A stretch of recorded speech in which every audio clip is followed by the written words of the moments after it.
Good evening, people. Good evening. We are back in the world of 40k, where everything is horrible and not that much is good. Anyway, we are going to hit up the navigators. Lord Captain, reporting. The heralds of the Navies Nobilite continue to maintain Vox silence. Perhaps due to Yorick V being off limits to visitors, we intercepted signals from the beacons drifting in the station's orbit. The demands are clear. We are told to turn the ship around immediately. Nope. We have also detected an accumulation of space debris near the station's docks. Presumably, it is the remains of interplanetary shuttles. Perhaps the esteemed Navies Nobilite House requires aid, and therefore, cannot respond to our Vox transmission. Contact the station again. I will negotiate personally. The Vox relays the cadent sound of grinding gears and clicking tumblers. I am sorry, Lord Captain. The station does not reply even after an official greeting by Rogue Trader and the declaration of your intent to negotiate in person. Order the Auger crew to scan the Yes, station. Lord Captain. The Vox remains silent for a while, but then you hear static and Vigdis's measured voice. The officers from the Auger crew performed a full scan of the station, but the information is imprecise. They note wave distortions of unclear genesis that are throwing off most of the readings. We were able to ascertain that the reactor core of the station is still active, but many compartments are unpowered and some fully depressurized. The signs of biological activity are largely present in the central module, which means the station has not been abandoned. So, the question remains, why are the esteemed navigators heralds ignoring us? Turn back. No one dares to give me orders. No, Lord Captain. Of course not.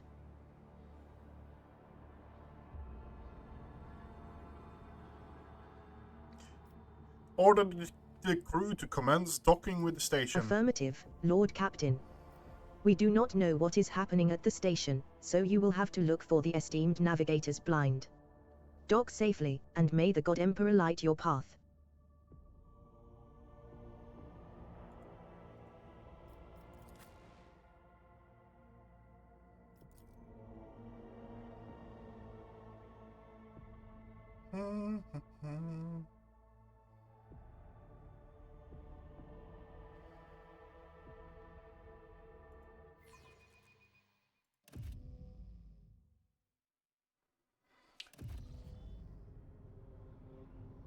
Yeah, some shit has been going on, let's put it that way.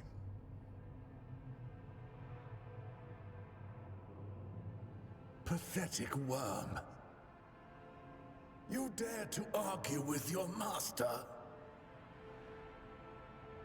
It was not you whom I swore to serve within these walls. My lips are sealed. Confess. What was the old man's last command? What are you planning? Give up, Keeper. You have lost this battle. Again. We're getting nowhere with these ones, sir. Permission to execute them.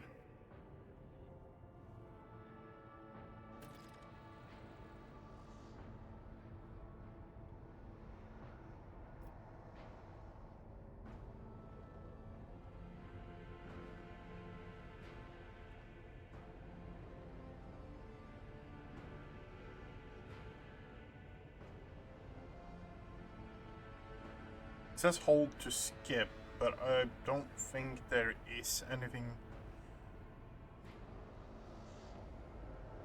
Okay, we're going to skip that. A tall man stops you with a gesture when you approach. Blood is trickling down the pearly scales of his weary face, and not just his own blood. Two jet-black unblinking eyes are watching your every move, and the third one, the mark of a navigator's fate, is menacingly pulsing behind the lowered lid in the middle of his forehead. Step back, or I will unleash all the horrors of the Sea of Souls upon you. Emperor, be my witness. Keep talking to me this way, and it will make you swallow your own tongue. You still dare insult me? The navigator raises his arms, preparing to open his third eye, but suddenly stops. Ah, but I do recognize this coat of arms. You are from the von Valancius dynasty. This explains a lot more than you think. And since fate has brought such an important person into my abode, allow me to introduce myself. Before you stands Felix Christoph August, keeper of this station. So, you did not come to offer support to the traitors? This is great news. Having said that, you must understand that Urakvi is a holy sanctum for House Orselio and the path to it is only revealed to a select few. It pains me to say you are not on the guest list. The navigator looks at his guards and winces. The soldiers are quivering as if their tormented flesh were being flayed, yet they keep clutching their weapons. So...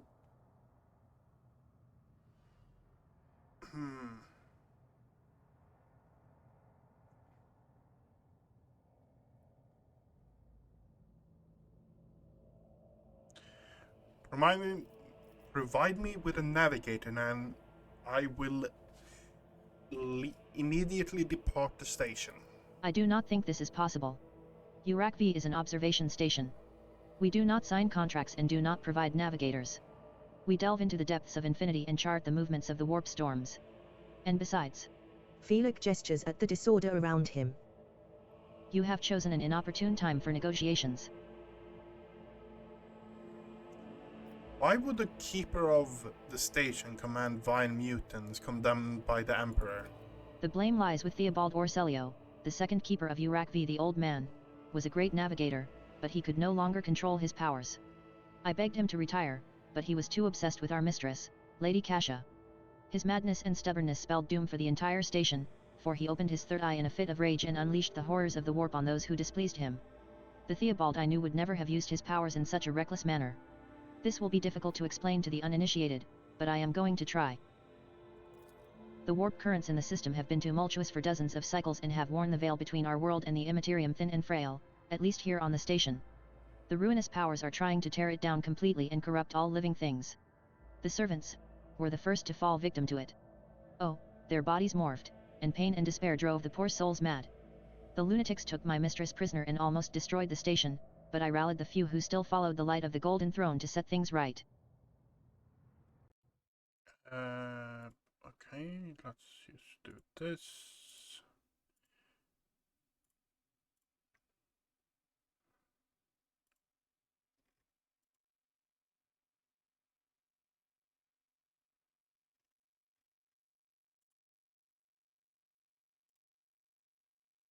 Okay. Just double checking so stuff is actually working and we don't have a weird disconnect. We had one yesterday, that was not great. Okay, back to it. The Lord Navigator here is speaking the unvarnished truth. I bet the station is full of voices and whispers, all trying to break through from the other side, waiting for you to reach out and swing the door open wide. I sincerely hope the influence of the Immaterium has not yet affected your body and your soul. With all due respect, I advise you not to remain at the station. Return to your void ship. I need to save Lady Kasha. If you are not willing to help or indeed risk your life, you must leave now. Are we taking his side?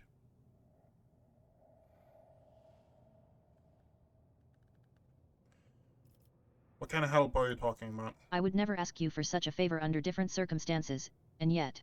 Felix takes his hand away from his ribcage, notices blood, and winces in pain. And yet Lady Kasha's well-being is above all. I haven't got many people left, and my wounds are too deep for me to act with precision and swiftness. But you may actually succeed. In order to ascend to the mistress's chambers, you will need to remake a holy relic sanctified with the blood of Lady Orselio herself. This is the control rod of the elevator machine spirit. I have one part and the other was lost during the mutiny. But even this relic will be of no use unless the elevator mechanism is powered. Why should I help you? You came to this station for a reason. House Orselio will not be able to help you until the current crisis is resolved, but if you aid us now, I promise we will reach an agreement that you will find satisfying, be it riches, influence, or the powers of our navigators. Okay. How do I remake the control rod? I have a phylactery containing the mistress's blood. It needs to be taken to the laboratory, which is located behind one of the reliquary doors. The most ancient of sacred mechanisms will help to rebuild the rod. The tech priests ceaselessly performed the rites of appeasement so that the machine spirit would serve the house in its time of need. The faithful... Pasquale excitedly reaches for a data slate. Requesting access to the object's data crypt. The novice nobilite use independent modifications of standard sanguinary technologies due to the uniqueness of the genetic code inherent in the lineage of each house. Felix looks exhausted, but arrogant resolve bolsters his voice. And these technologies were made secret for a reason. I must respectfully decline your request, esteemed servant of the Omnissiah. You have your sacraments and we have ours. So how am I supposed to power the elevator? The station's main cogitator is situated in the guard room.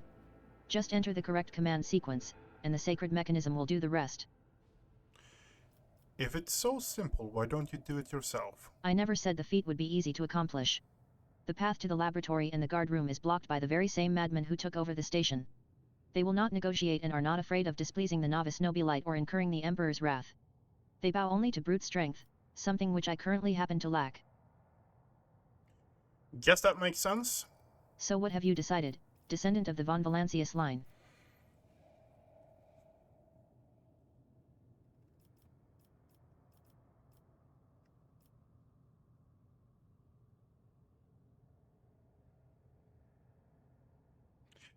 The rogue trader's aid will cost House Horacio, but you should rejoice, for your mistress will live.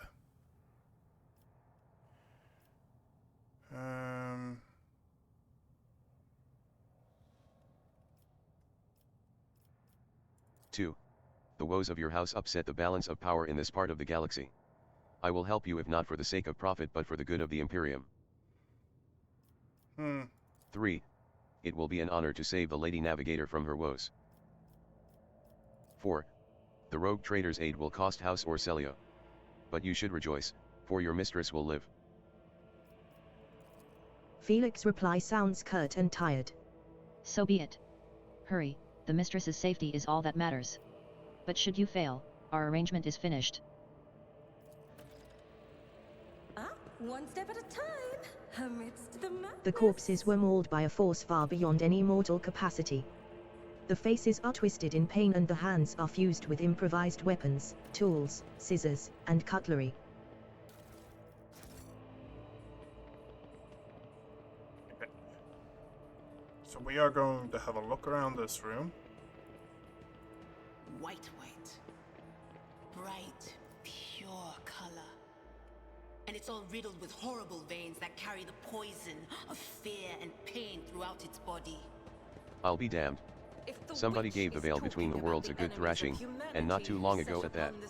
I think our guests from the other side are seeking to break through to our world. Will soon dispel their wicked misery.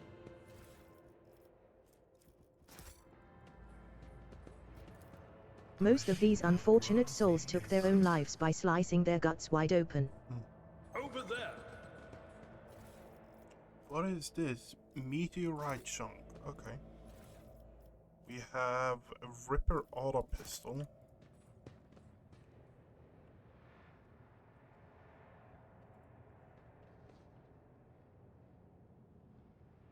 Protect the child. Okay. Oh, glorious spectacle of your demise. Have one there. We have one there.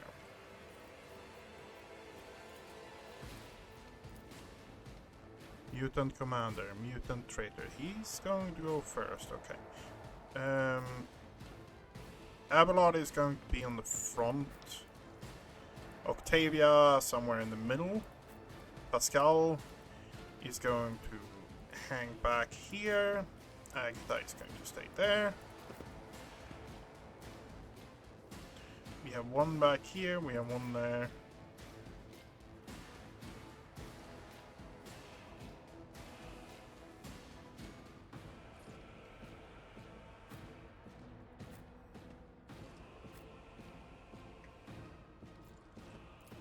Follow my lead.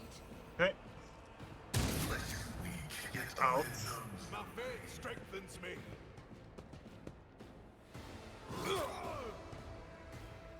Onward! Break their morale. Brace yourself. That's bullshit. Where is he hitting?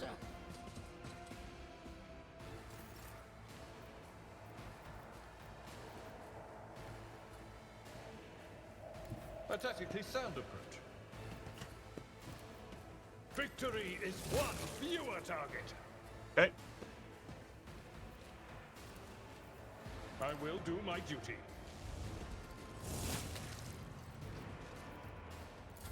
Moving out! Oh, we got even more there. Okay. Weapon at the ready.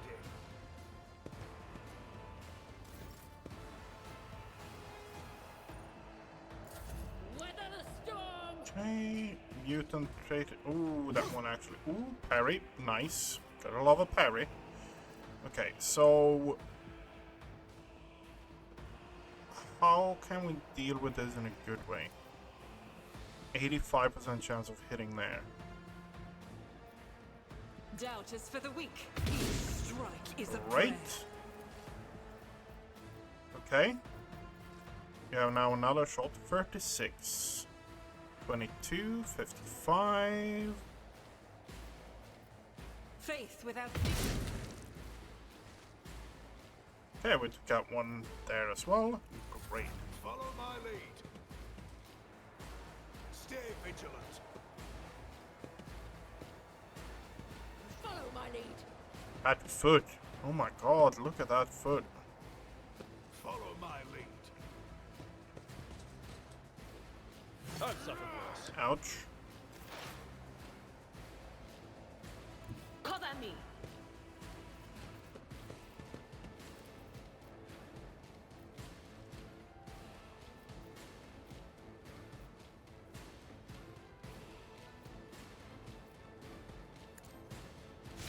What an unfortunate turn Okay. of fate. Cleared out a fair few there. Anything else?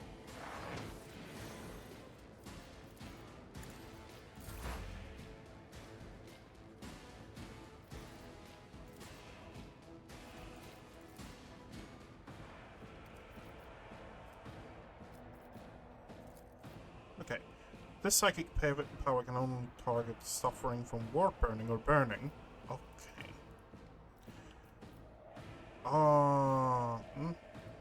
Step by step, I lead.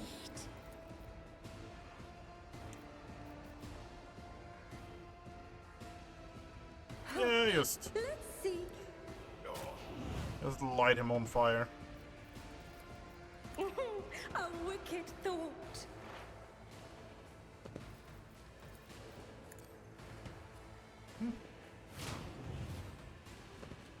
Well, burns. Okay. As the tactical imperative dictates, the Omnissiah condemns you. Running binaric override. My faith strengthens me. One health. Really. And you shot your own. Follow my lead.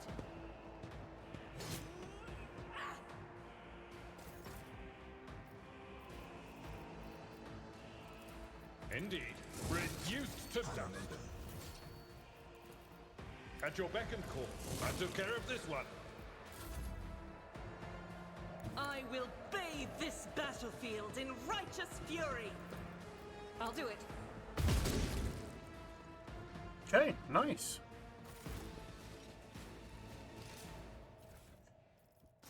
That's what you call a slaughter. We have goods there. Oh. What is that? Mutant flesh sample. Okay. Guard defender.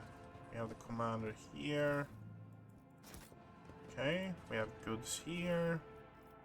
That is a book. Oh my god, that's a lot of text. What lies beyond? Book there.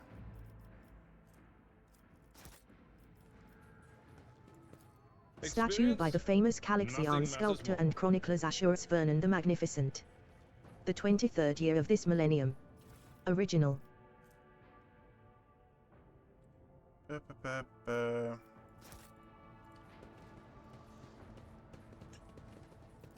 The Lady Navigator's statue looks pristine and new.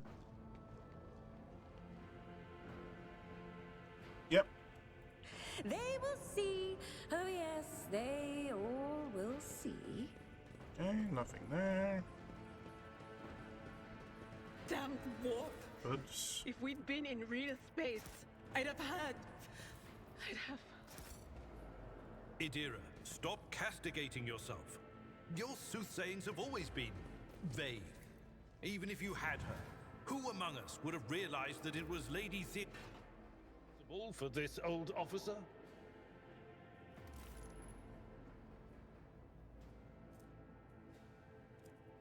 Ig applied. What? Octavia failed athletic test. Albert, okay.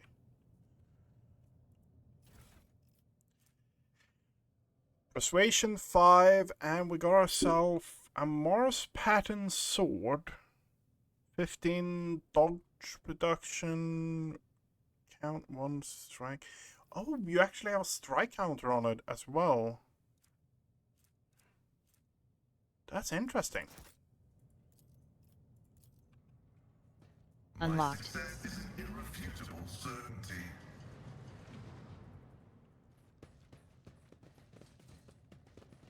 Okay. Protect the child.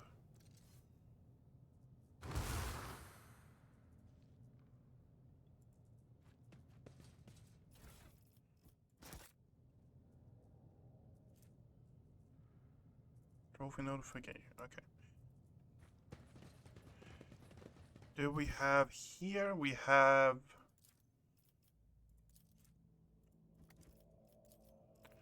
Okay. Patience. Oh, my nerves are frayed. Nothing in here. A deep cut extends across the mutant's throat and a holy aquila has been carved into their forehead. Traitors are often executed in this way. Okay. Keeper Theobald graciously agreed to provide samples of skin growth. Okay.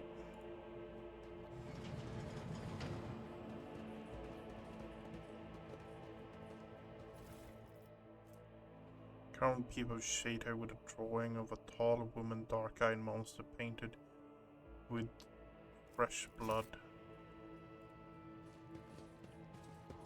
There will be no peace in my wake.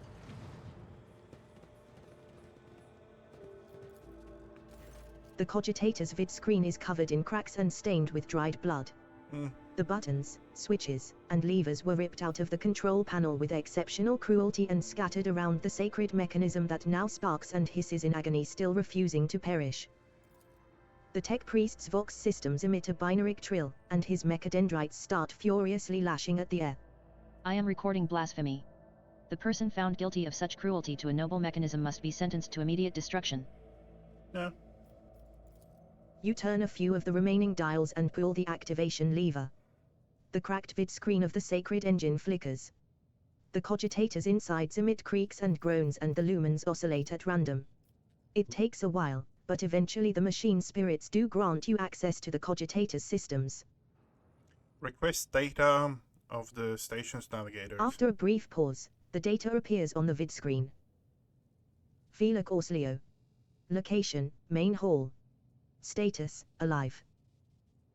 Theobald Orslio. Location, upper chambers. Status, alive. Calumra Orslio. Location, upper chambers. Status, deceased. Okay, so they're Alexius dead, Orslio. dead. The child. Location, upper chambers. Biometric parameters, rapid heartbeat, elevated body temperature, stress level exceeds the permissible limit. Status, unknown error. Attention. Calming procedures advised. Attention. Upper chambers inaccessible. Error, the control rod is not present.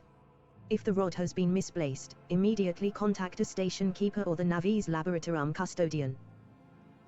Examine the logs. The archive data stored on the cogitator's local data crypt is partially corrupted, but you still manage to access the residual logs for examination.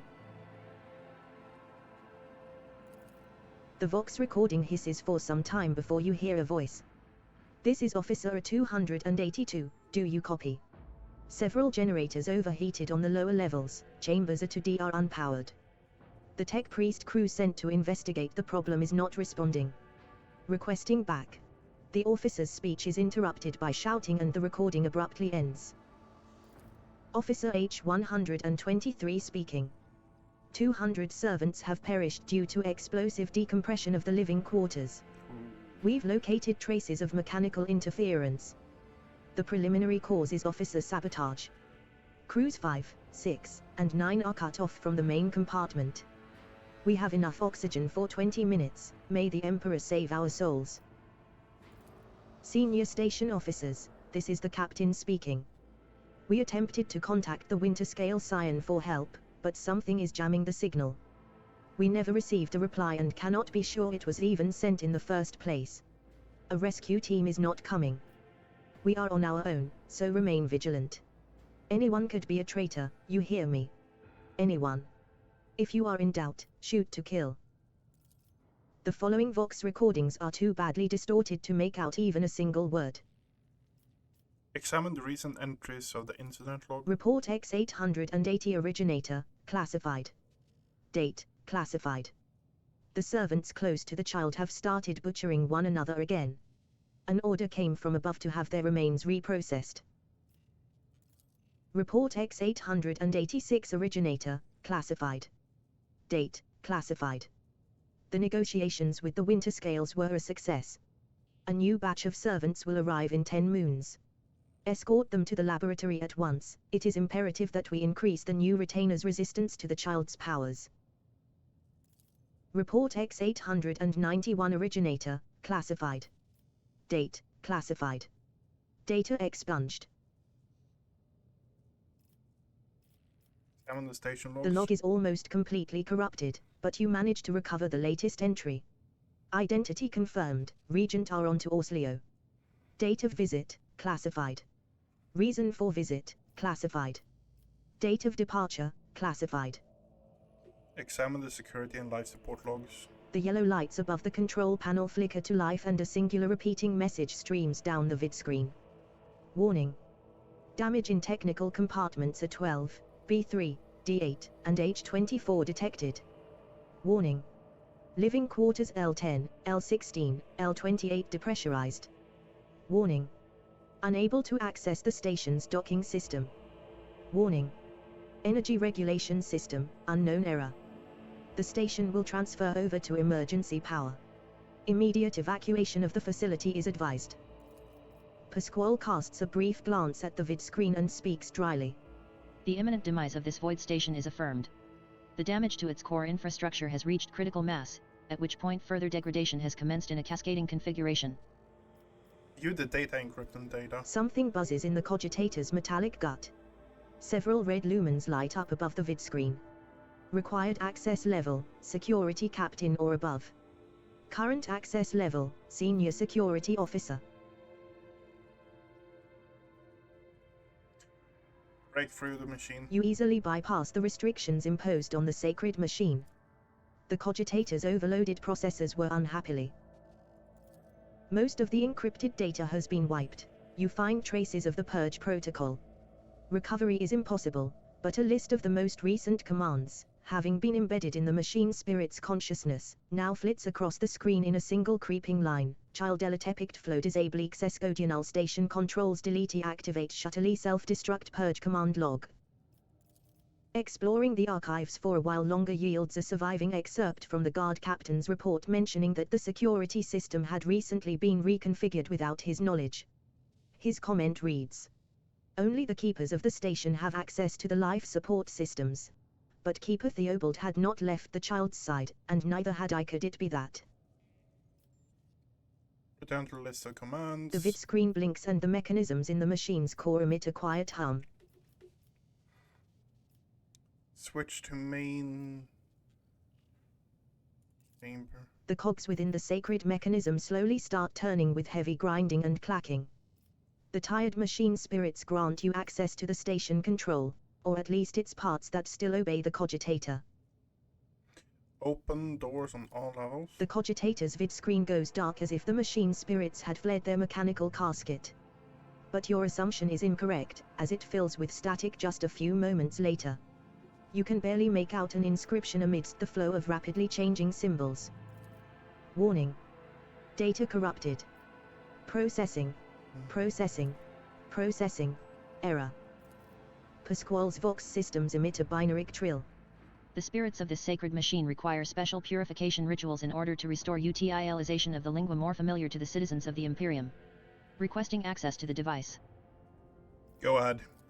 Pasquale's fingers drum out a resonant crescendo on the control panel as his mechadendrites remove the metal cover and the data cord slides into the machine's innards. The cogitator's body starts crackling with electrical impulses, and the tech priest nods with satisfaction. A few minutes later Pasquale raises his hands above the machine, chants a brief litany only he can understand and pushes the surviving stump of one of the levers. My humble prayers have satisfied this machine's requirements. Main hall. The cogitator takes a few moments to gather the data from the station's active systems.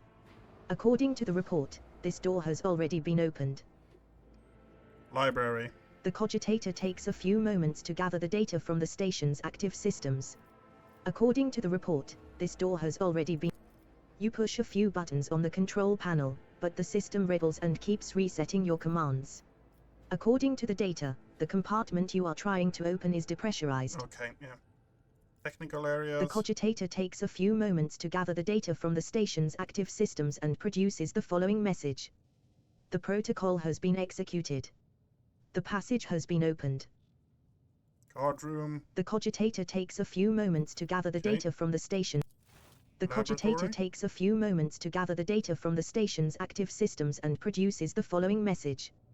The protocol has been executed. The passage has been opened. Okay. Okay, so that's the one we wanted to go. Armory? The vid screen lights up with a smattering of unfamiliar green symbols and you hear a peculiar click from somewhere behind you. It appears one of the doors in the chamber has opened. Command list. The vid screen blinks and the mechanisms in the machine's core emit a quiet hum. Main A control. few manipulations with the switches make you realize the elevator to the upper chambers is blocked. The vid screen blinks and the mechanism. A few Activate the elevator. Processing query. Confirmed.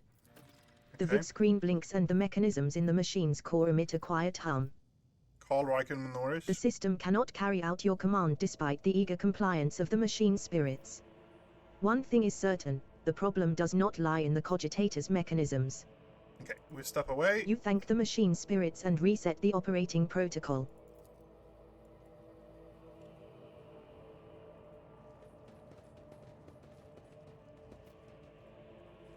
Oh, don't mind if I do. Unlocked.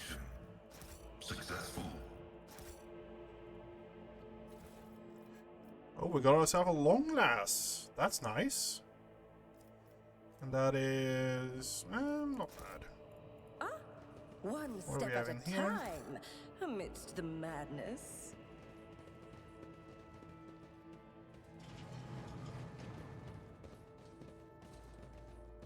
Okay.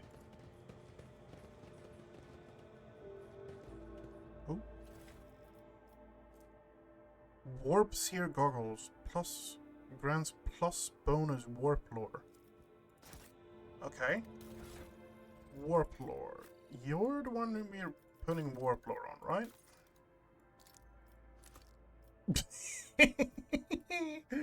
That's so weird. Bonus persuasion. You don't really need that. You can actually get those.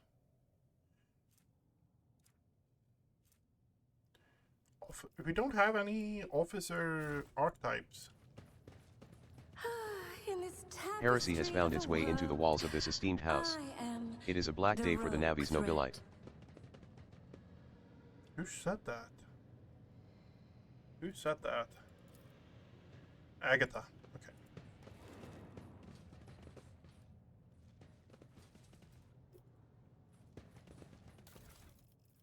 Okay, we have goods.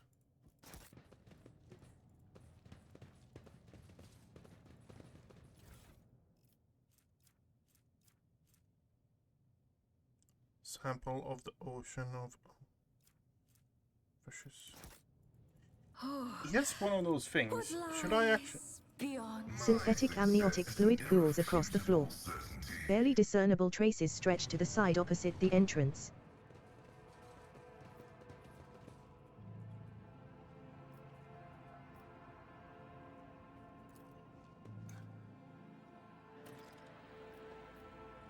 Okay. We have remade the control.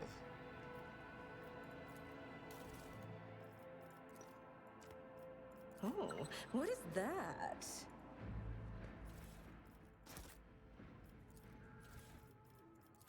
Okay.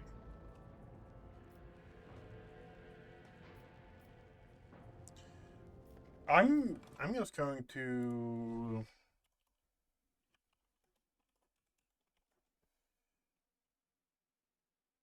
Rogue Trader. Navigator puzzle. This is one of those things where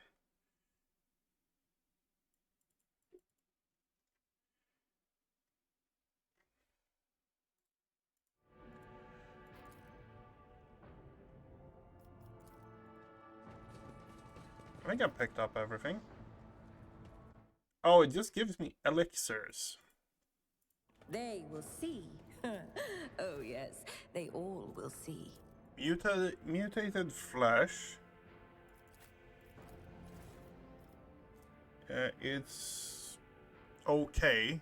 41 H41 okay. Okay. Catalyst is the biogel. And Regent Flask is the meteorite crystal dust. Okay, so we're missing one thing.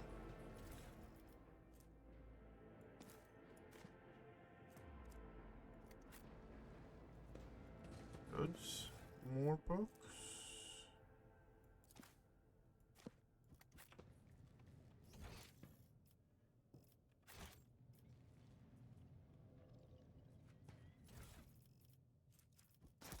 Adamantium. That's okay.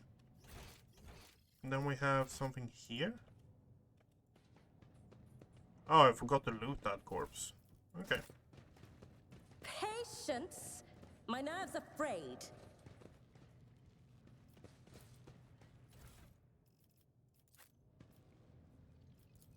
Okay. Put the crystal in there.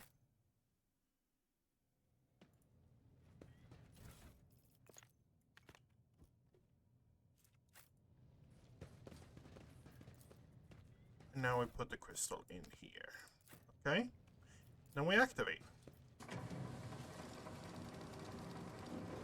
What curiosity unveils itself before And me? we got ourselves. Grants immunity to toxic damage and inflict -10 penalty to toughness until the end of combat. That is actually not bad. Okay, next one is flesh sample 04. 04. It is then unidentified acid and then adamantium.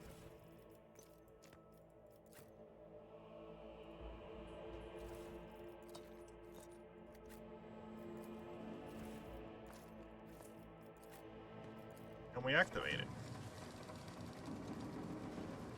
A tantalizing anomaly. Okay. And now it's just the last one.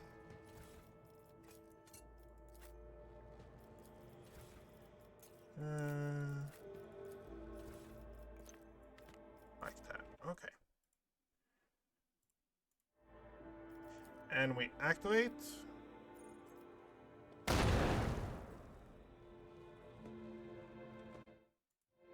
There will be no peace in my wake. Okay. That didn't go as good as I hoped, but yeah. We did level up First level up of the evening. Warp lore 35. Idra has 62. Xenos lore. Pascal has 45. Logic. Pascal is just overall going to be one of those where it's just like, yeah. Intelligence. Tech. Willpower. Yes, we're going willpower. I could actually go weapon skill as well, because I'm planning on going that kind of route with Octavia. Warrior with less increased critical chance. Warrior critical damage is increased by 8 against enemies armed with melee weapons. No. We have a talent down here I want him to have.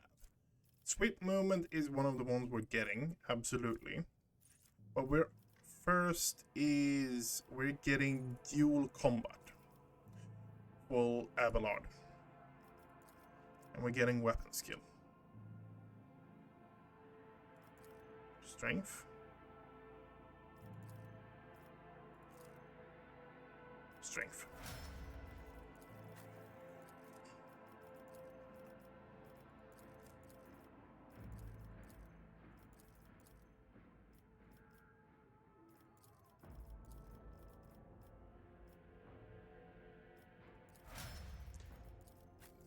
And what do we have for you? Soldier, camaraderie.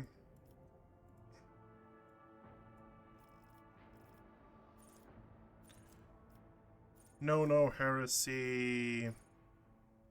When soldiers successfully dodge or uses cover against an enemy attack, they gain a guaranteed critical hit against an enemy target. Swift slaughter, second skin. Point blank. Demolition. The soldier's demolition instead of intelligence determined damage dealt within the range. Alacrity. Each shot fired grants them +1 agility until the next turn. The one I'm looking for, I think, is not here. It's later on. We got the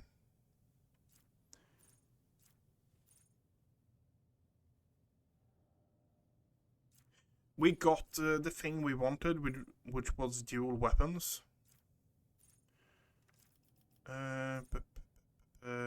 Heavy weapon proficiency is good. Right now it's not really a requirement. Solid projectile weapons. Yeah, that doesn't include bolt weapons, and you're currently using bolt weapons.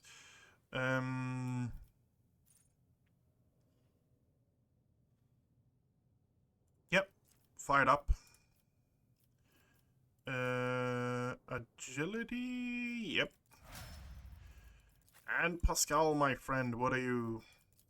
Tech use is maxed up. Then we're going medicine with you. Intelligence, why not? Okay. In this tapestry of a world, I am the rogue thread. The library is full of treatises by the most distinguished scholars of the Imperium, from Astra Militarum tacticians to Adeptus Mechanicus Genellus.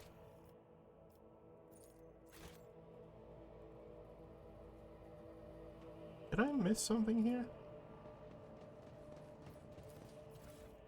No, it's just a transducer. Transducer. Yeah, it's the transducer. Okay.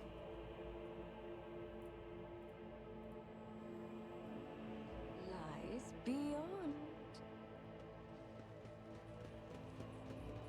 Compared to naval service, that was barely a challenge. Felix Orsleo looks a little better. His tangled hair is now neatly braided, his wounds are tightly bandaged, and there is some healthy color under the scales on his cheeks. You dealt with the threat and powered the elevator. Well done. I trust you brought the activation rod as well? Remember, every second of hesitation may cost my mistress her life. Idira suddenly cocks her head and drives her nails deep into her shoulder. Then she starts mumbling. The crossroads. There are two paths, both stained with blood, both leading to the accursed eye. They all wear masks, so poor and flimsy, they fall at the slightest touch, one hiding a blind man, another a traitor. They fall of the slightest touch, one hiding a blind man, another a traitor. Tell me more, what paths? I cannot say. One is paved with blind faith, the other with hatred and treachery. Both lead to tragedy. You simply have to decide what kind of tragedy you like the most. Who is who? Who is behind the mask? My whisperers are giggling nastily, they will not speak, the naughty little things. They say that tearing off the masks is your concern. Thank you. Everything is clear now. Idira nods tiredly and glances at Felix out of the corner of her eye. This station has enough problems without your sorcery, Psyker. Felix waves Idira off and looks at you expectantly. Okay, how do we want to do this? We can fuck him up, or we can go up and fuck up the people up there. I have many questions regarding what happened on the station. You think they are worth the life of my mistress? Who is the child mentioned in the documents and reports found on the station? You meddled with something that should have been left alone. The keeper folds his arms and shakes his head disapprovingly. The child is what the station's servants call Lady Kasha, for the commoners' dirty mouths must not sully her name by uttering it. You see, it is not beneficial for all servants to have their vocal organs altered. Some prove to be more useful when they are still able to speak. Madmen I thought were convinced that we were the traitors. Felix gives an indifferent shrug. That's why they are insane. Will you really heed the ramblings of retainers who dared to raise their hand against the scions of a noble bloodline? The servants alone cannot be blamed for what happened here on the station. Most corpses I discovered were either unarmed or feeble. The warp corrupts not only the soul, but just as much the body and the mind. Mad and furious, a single servant wielded more strength than an entire squad of the mistress's personal guards. The bodyguards had their minds fogged as well, but their hound will let them hold out just long enough to destroy those who rushed in to assault them with bare hands. Destroying the shuttle, shutting down the power, disabling the security system. Too many things require special access. Access available only to the keeper of the station. As I'm sure you are aware, there were two keepers of the station. Your guess is absolutely correct, Theobald Orselio, the demented old man obsessed with Lady Kasha and her power. And also the one to blame for the woes that have befallen Urakvi and our noble line. I listened to the recordings of the private conversation between station officers. You were very lenient towards them, purposefully neglecting security protocols. I was lenient, this is true. And in the end I paid a steep price for it. Just look at the destruction around us. The insurgents have left almost nothing of my home. The keeper spits out the last few words with particular bitterness. I saw the security captain reports. Only the keeper have access to the station system, but Theobald stayed at his side of the entire time. How could he initiate the self-destruct protocol? Which means he did it before the report was filed. Or maybe after. Or... Felix's stern face twists in disgust. You dare suspect me of what happened? The one who is going out of his way to preserve what little there is still left?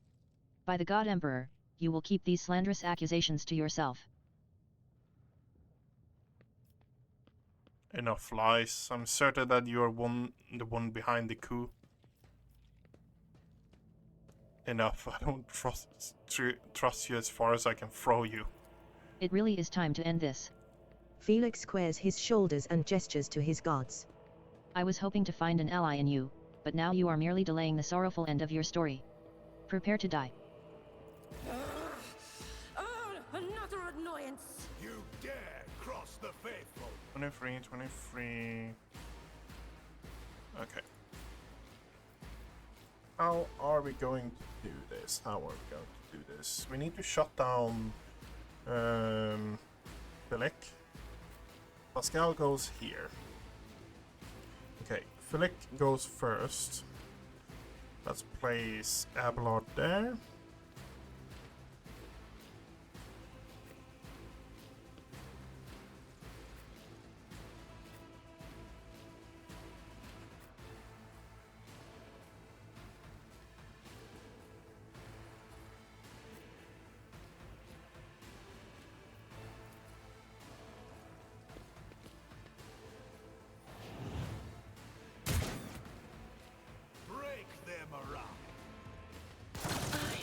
My pressures Ouch. have failed me.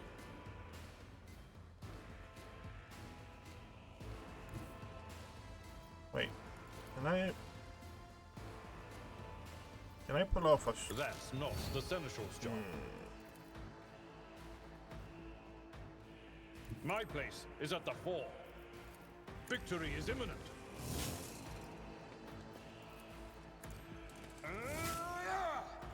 Okay. I get that. Guided by faith.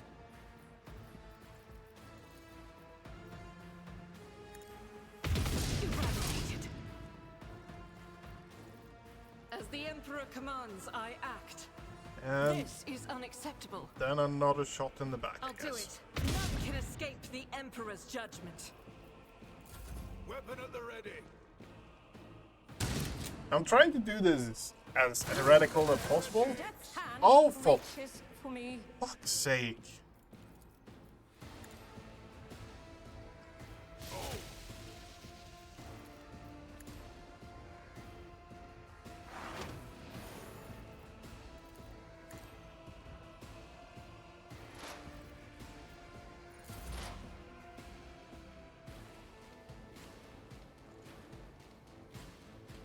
Explorers know one route. Forward. Requests. Okay. Those are taken care of. Running binary override.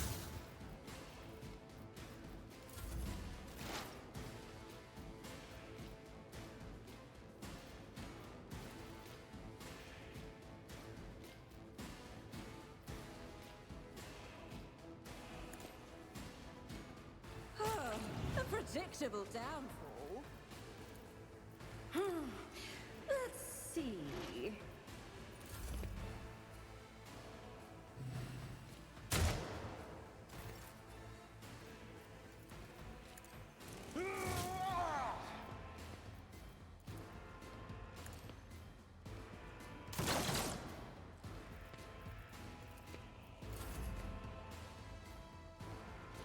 Rejoice in battle.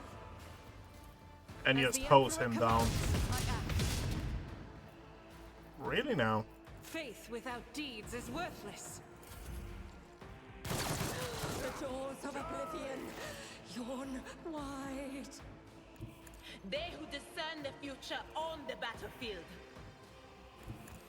Okay. And you can yell at him. Was that you? Or 4 damage. why did I not foresee this?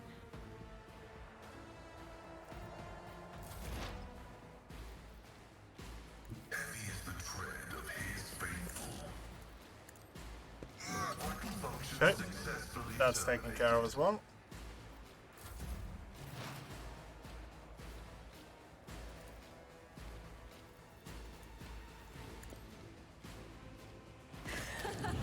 Fate claims another one.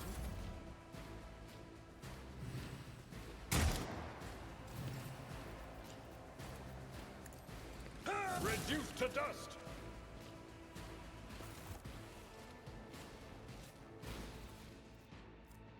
Okay. Stubber. He has Navigator. Okay. Yep. I remember the first time I played through this, I was so afraid of I was so afraid of actually using war powers because I didn't really want to summon demons and stuff like that. And now it's just like the only thing that can happen is I summon a demon. Like, I can still deal with most of them without any problems at all. Turn on.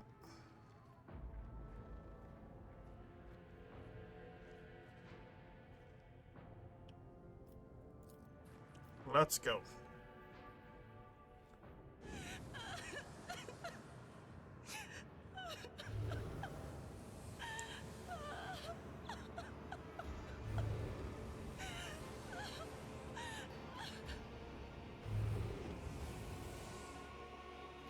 The pale figure with unnaturally long limbs covers her face with her hands, which are deformed with talon-like nails. Her deathly pale face is coated with blood that continually streams from her scarlet-misted eyes. Her spiny gills, slightly hidden under her disheveled hair, twitch nervously at your approach. Only now do you notice the third eye on the young woman's forehead, hidden by a jeweled ornament. And when your eyes meet, you sense overwhelming, soul-smothering power. As the otherworldly creature's gaze slides over you, your entire core shudders in terror. Flashes of past warp nightmares re-emerge from the shadows of your memory, and paralyze your will. You gasp for air in terror, drowning under a crashing wave of pain. You cannot catch your breath. Hot tears burn on your cheeks. Why is this happening? Why is it happening to you? Why do you feel so lonely and in so much pain? Do these... Idira emits something between a moan and a drawn-out whimper. Ow ow ow. As if my own little pals weren't bad enough, now this one's barging into my head. Somebody stop her. I am registering abnormal activity in my tear ducts. The salt being produced by my body may negatively affect the performance of my respiratory apparatus. The vulnerability must be rectified. It has been logged. Heresy. Argenta looks at the tall figure with a strange mixture of anger and sadness. Then she lowers her head, and her white hair veils her face.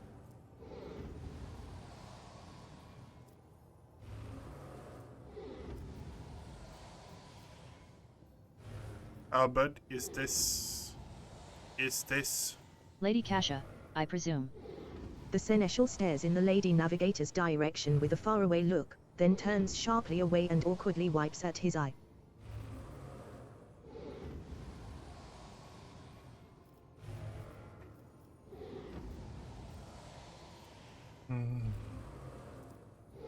By the Emperor. Let's wait. She wearily shakes her head and lets out a drawn-out sound similar to both a sob and the howl of a small wounded animal. What is happening? Was someone calling my name? Are all the betrayers dead already? And you, who are you? I'm looking for a navigator to join my crew. You look like you'll do. Cassia blinks in surprise as her pointed nails reach for the jewel on her forehead. I am afraid I cannot respond to such an unexpected. What is this? I feel faint. The heavyset old man, who has been kneeling nearby, erupts into low sobs. His eyes, swollen from crying, dart desperately around the room, as though the veil of ignorance has just been ripped away from them. The child. Lady Kasha, where are you? Sacred child? Throne preserve. Despite his venerable age, the navigator leaps up and rushes to the young woman's side.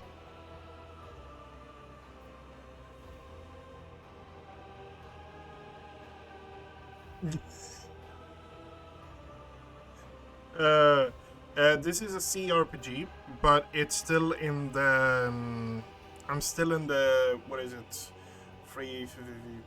Around the first 10-12 hours is kind of the tutorial or Act 1. And it's a lot of establishing stuff and very much in that way. So yes, there's a lot of reading, I'm using text-to-speech, a mod that actually just reads it for me, so which is good. But yes.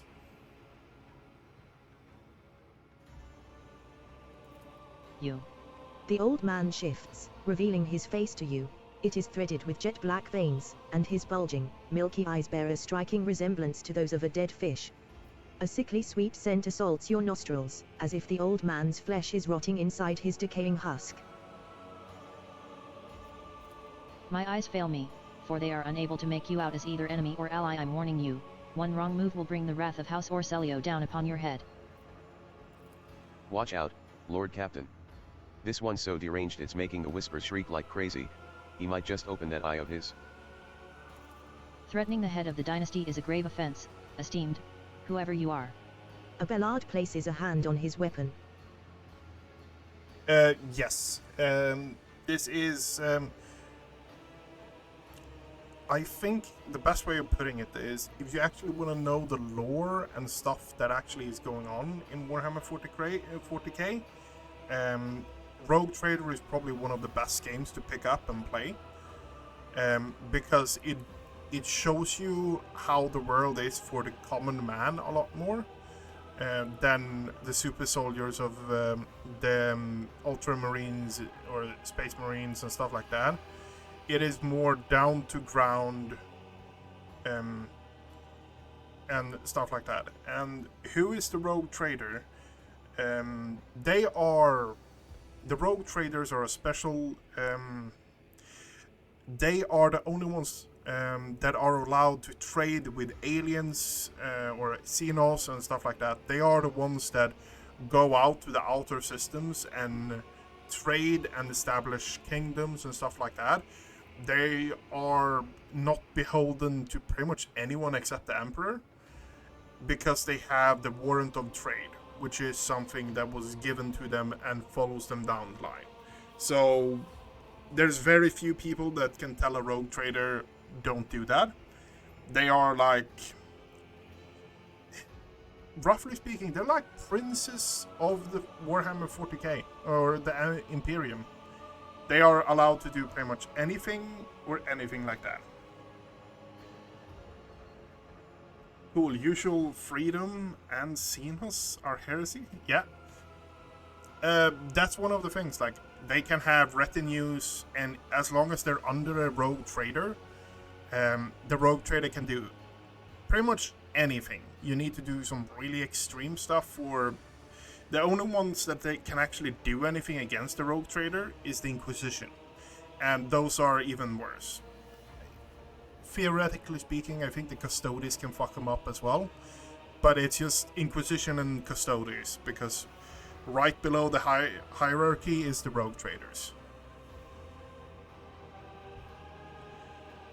I've already dispatched Philic. Do you want to follow him? You forced your way onto a closed station and slew one of its keepers. Felix may have been a traitor, but he was also a navigator of House Orselio. And now you are attempting to threaten me as well? The old man tilts his head, looking at you mistrustfully. While your name and intentions remain unknown to me, I will continue to view you as a threat. And I will not tremble in fear before you either.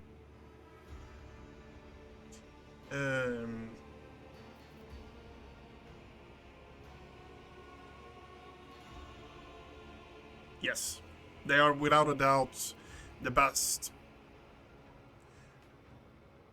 If I'm not wrong, Rogue Trader was actually the first name of Warhammer 40k, or something like that, way back in the 80s, when it actually was more of a D&D game. And that's kind of why they've been fiddled in. But what is it, over 600 books now? The universe has developed a bit since the beginnings of it.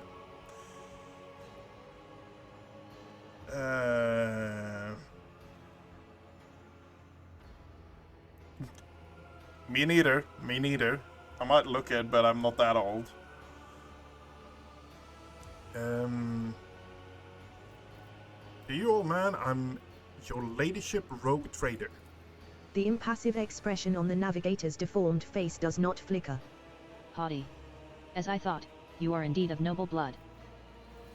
Then what brings such an important personage to a station of House Orselio, one of the greatest houses of the Novice Nobilite? And what do you want from me? Speak. I simply seek a navigator to join my crew. Then you have come here for nothing. Urakvi is an observation station. We do not make contracts and we do not supply navigators. I must tell you plainly. The old man winces in pain, but you do not see any wounds on his body. You have chosen a most inconvenient time for recruitment negotiations. Where have I heard that before? That's it, Master Felix was babbling something similar, or did I imagine that? Was it just one of the possible outcomes that I foresaw? My head is killing me. This is from my perspective because I thought Astartes are the main protagonists of 40k, but I need to read more, it seems. Yeah, it depends on what kind of, like, you have. My favorite book series is a one called Caspian Cain. It is literally a commissar, like a guy that is assigned to keep morale up and execute people that don't follow the rules and stuff like that. That is one of my favorite books. I think that book series currently has 11 books in it now, something like that. The Horus Heresy, that is the background to 40k, I think has roughly, 58, 60 books in it. Horus Heresy, main protagonists of Horus Heresy is pretty much Space Marines and Primarchs. Primarchs. So it's all depending on what book series. You have a really short, I think there's 3 books of it, where it's just kids trying to survive in the 40k universe. And it's, I have not read it, but it's the ones that have say it's really good for a children's book, but it's also really scary for a children's book. The station is in a state of emergency. Perhaps we can help one another. I know what happened between you and Felix.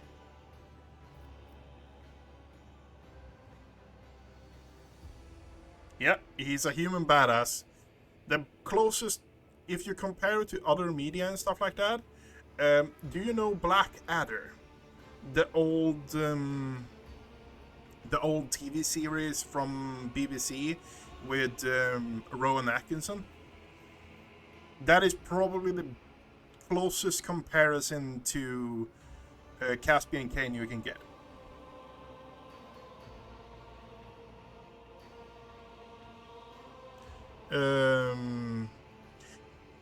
The station is in a state of emergency, and perhaps we can help one another.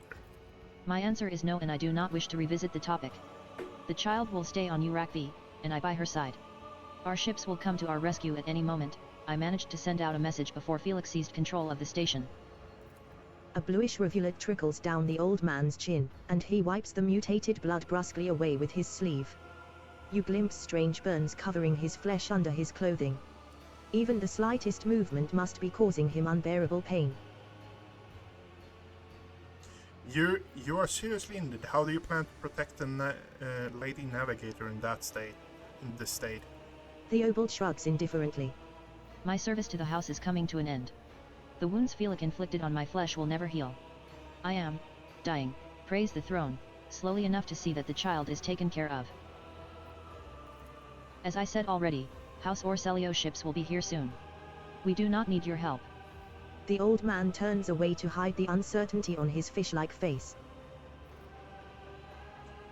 I saw the reports on the main station's commentators. Felix stopped the transmission. Your message only got as far as the nearest world. So what are you proposing? That I hand over the child to you, abandon her to the mercy of fate, cast her out into the darkness of the galaxy with a stranger? Alone? The navigator's voice breaks into a shout. No, I will not allow it. Theobald stands over Cassia's body, shielding it, and the air around him turns sweltering. I give you my word, I will deliver Lady Cassia safe and sound to wherever you wish. The heat in the air dissipates and the old man lowers his arms wearily. All right. Save our sacred child, deliver her safely to Regent Eronto, acting head of House Orselio, in the Coronis Expanse.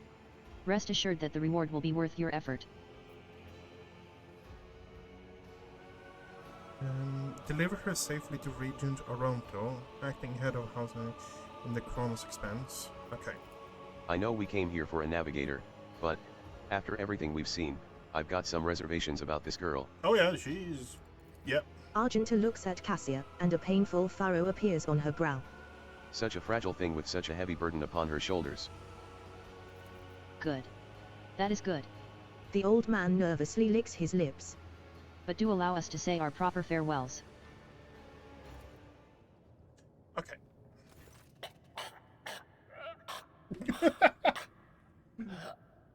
Wake up, my mistress, my sacred child. It is all over now. It is over. What happened? You. I remember you. Have you come to save us? Child, please, listen to me very carefully. One last time. You will now embark on a voyage with this lady to rejoin the house and its regent in the Corollas expanse.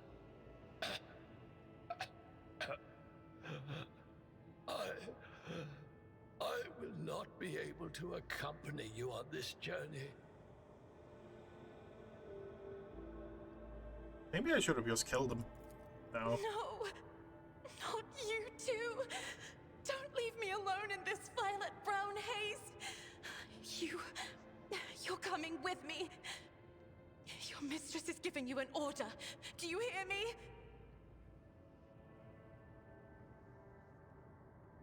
Mistress, I fear this will be your only order that I dare to disobey. I am the keeper of Urak 5, and alas, I have less than a day left in me. Allow me to serve you one last time and honor my final duty to House Orselio. I will remain on the station and destroy the secrets it holds. Love the helmet he has. Oh, Fearbold.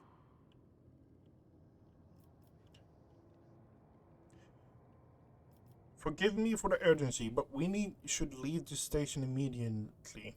The systems are unstable and may fail any moment. But this is my home. Please, child, do not be stubborn. Remember your duty to the house, and let those thoughts bring you strength.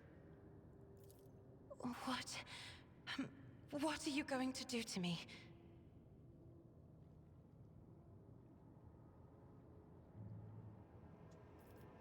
If you wish to leave the station, you must first...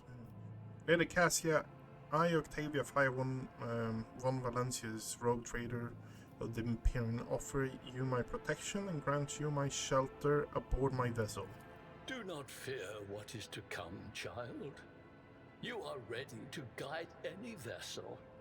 I know this because I taught you myself.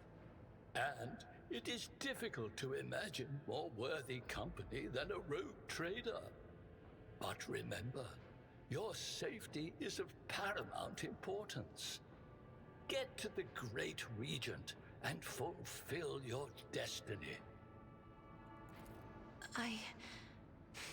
As a Lady Navigator of House Orselio, I accept your gracious offer of protection. Please, take me to your vessel. I can no longer bear the pain of this place. This is one of the reasons Rogue Trader is so good for actually explaining the lore. It shows you in orange text what stuff are, and it's a sanctioned noble mutant whose genes allow them to safely guide a warp-capable void ship through the warp. So it actually has encyclopedia posts, and it has a fair bit of lore hidden in the game in text form. Okay, we have loot over here.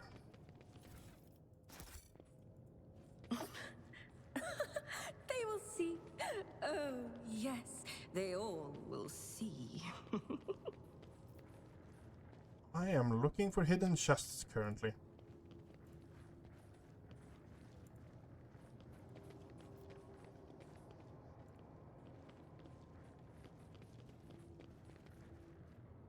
Are we staying on the station? But isn't it about to?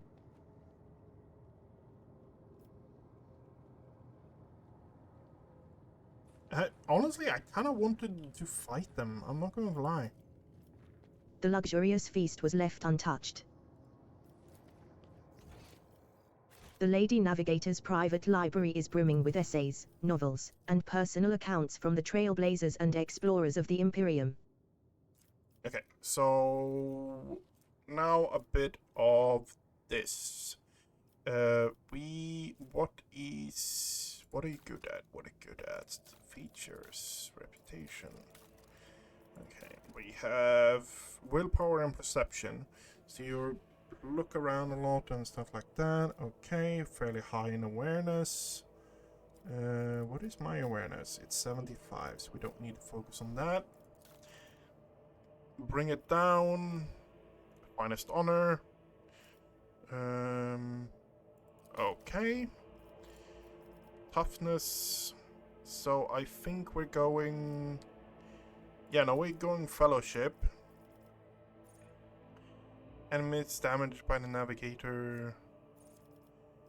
Mastery of time. Whenever an ally in combat gains an extra turn, navigator gains a stacking of 5 bonus to willpower. Can stack up to 5 times. Okay. Bolter proficiency. No, we're not putting bolter proficiency on there. The first thing we do. What is this? Whenever an officer targets an ally with an ability, the first time the ally gains 5 temporary health. Okay, yeah. This is core commandments. We don't have officer abilities available here. Navigator deal +1 damage for every 5 bonus characteristics. I'm really unsure about this. Every even turn? Every even turn gain additional action points. Every odd turn additional perception. I don't want to put the... I want...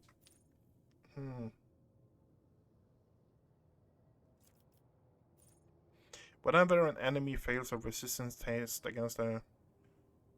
Okay, so we want these. Navigator heals 5 wounds at the beginning of every turn and gains 1 additional for every navigator's...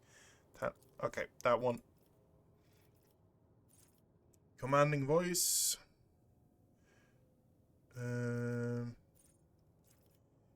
Where do we have it? Where do we have it? I want... Because... Bring it down. It grants an extra turn. So that is what I'm looking at. That's the ability I want to be focusing on first.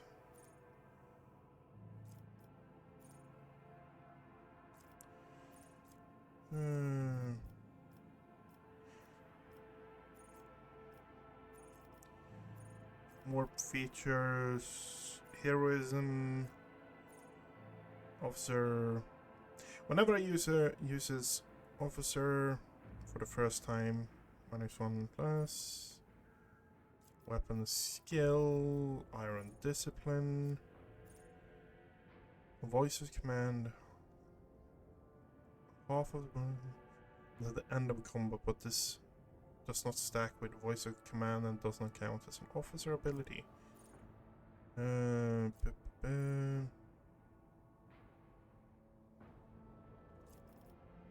March.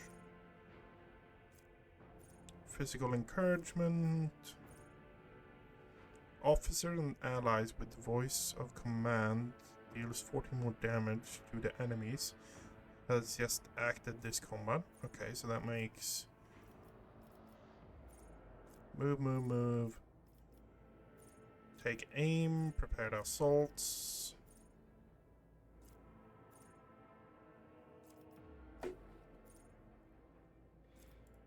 Okay, we're going with...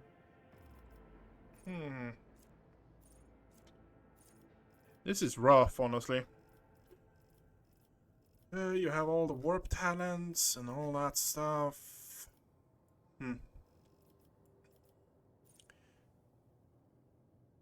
Increase the range of officer abilities. Yeah.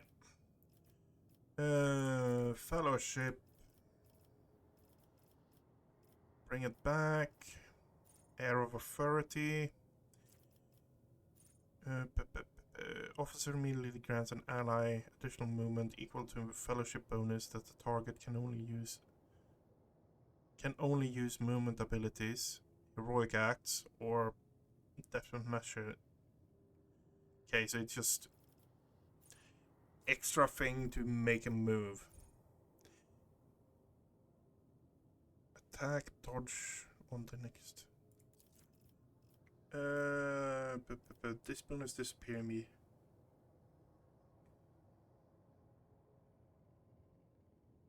Okay. Going that way.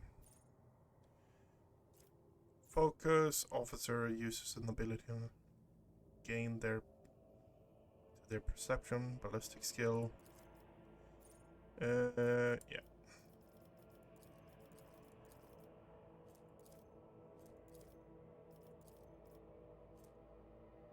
Persuasion? Yeah, don't mind if I do. Find a starter, okay. Gain more bonus during the extra turn. All their non-attack abilities cost -1. No, we're using that as a heal.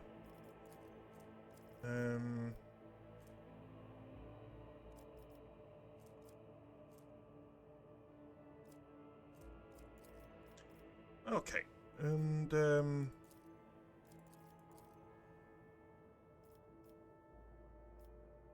let's put a toughness in there. 34 health, 32, 32, 35. Okay. And we are leaving. We're leaving this place.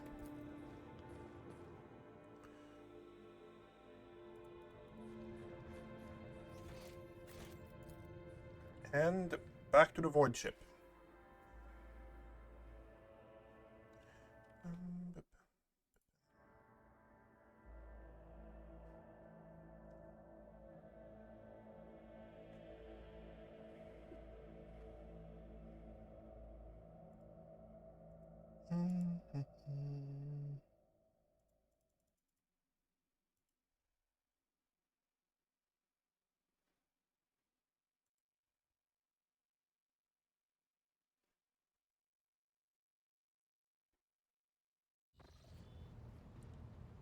Okay.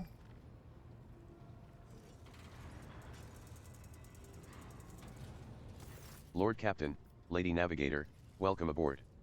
The Sanctum Navis has been prepared for the communion ritual, but if the Lady Navigator wishes to rest in her quarters first. Your heart starts beating furiously, your breaths come short and choppy, and your fingertips tingle unpleasantly. You notice that Victus is shivering slightly, and the crew are glancing around in puzzlement, searching for the source of this sudden wave of unease. You decided not to make use out of the charm that could inhibit. Without even looking at the Vox Master, Cassia waves her away. First I wish to speak with the rogue traitor. Leave us. Oh, of course, when you are ready for the ritual, please let me know. Cassia sweeps her pensive gaze over Victus, then, lowering her lashes slightly, turns to you.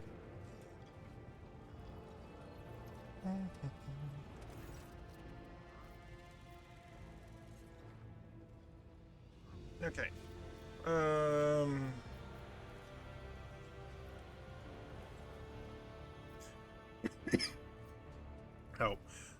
What do you wish to speak about? After a few seconds' hesitation, Cassia lets out a small exhale, and then raises her pointed chin. I have not yet thanked you for saving me on the station. My thoughts were clouded with so much mournful ash when Theobald's heart stopped, but you acted honorably and did not exploit me in my wretched position. And for that I am immeasurably grateful. But now, Cassia throws back her shoulders. I am ready to go to the Sanctum Navis and perform the sacred rite. I require brushes, canvas, and the best paints you have on board. But no red.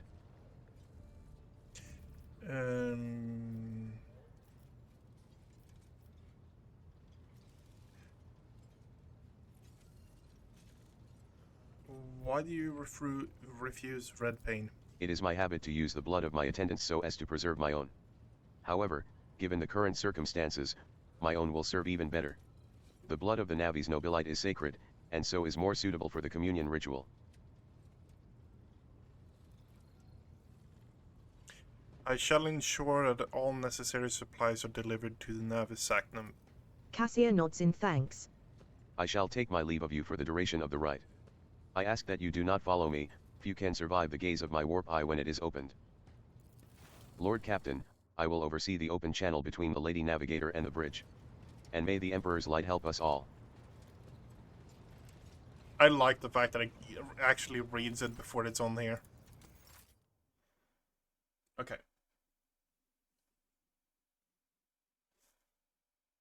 The Voxcaster in the Sanctum Navis picks up the susurration of clothes, pious chanting, and the metallic clicking of implants.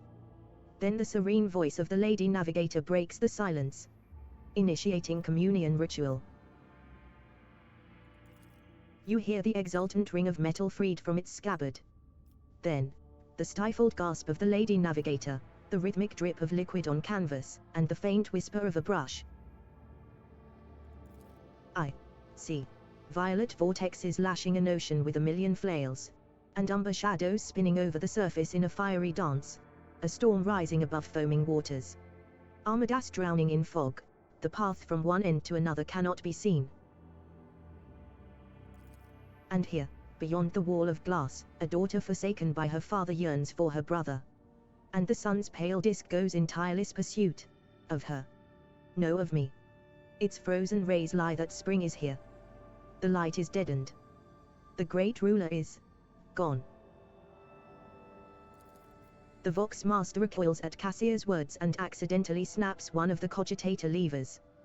The panel beneath her fingers emits sparks, and the Voxcaster falls silent. She quickly flips a series of switches and bores guiltily. My abject apologies for cutting off the broadcast, Lord Captain. I have never heard the warp speaking through a navigator before. The connection is restored now. It will not happen again. Leave Lady Navigator undisturbed. Soul-shredding screams drown out the Vox transmission. The servants in the Sanctum Navis are howling and shrieking like wild beasts, moaning in pain, their throats raw from the strain. And then, sudden silence. The dull thud of dropping bodies proclaims their fate. It appears the servants were part of the Lady Navigator's rite, as it was for her predecessor. I will arrange for the bodies to be removed from the Sanctum Navis after the ritual, or what is left of them. Rogue trader, I fear I have unfortunate news. Endless blackness has spread across the canvas, dividing what should be whole in two, and my sight cannot glimpse the light of the Emperor as clearly as before. I cannot turn around, my brush only draws me onward. The way is blocked. You hear a heavy exhale, rustling fabric, and metallic clicking. By the Emperor's grace, the ritual was successful. Your vessel's temperament presented a challenge. Its cold steel grip did not allow me to breathe freely even for a second.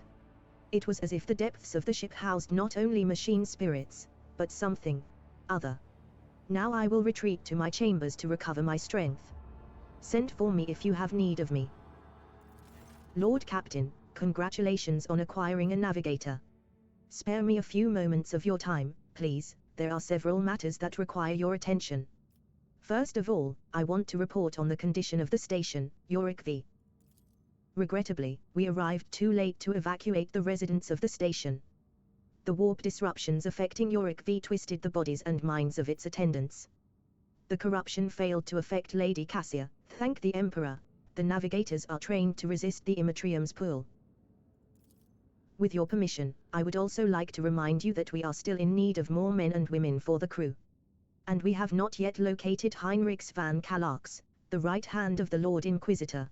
As we can now attest, the man vanished into the shadows of the star system, and was not present on Yorick V. We must keep this in mind when making any future plans.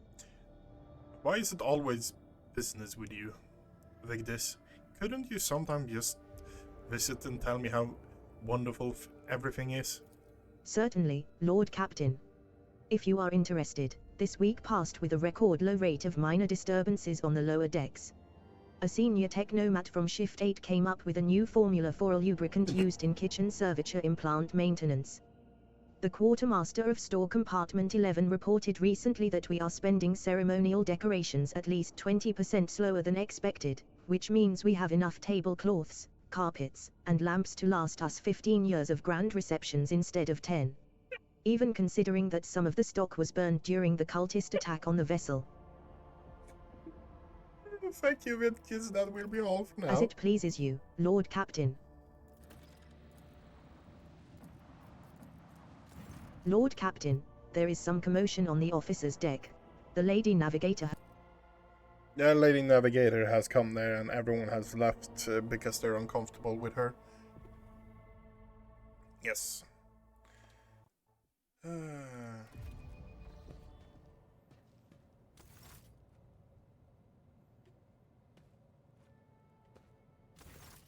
Lord Captain, my apologies. I did not notice your entrance.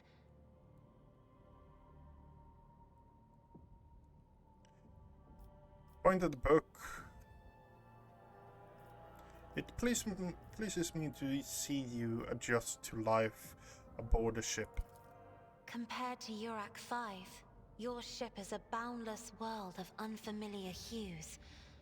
And yet, the abundance of bright colors can at times be wearisome on the eyes.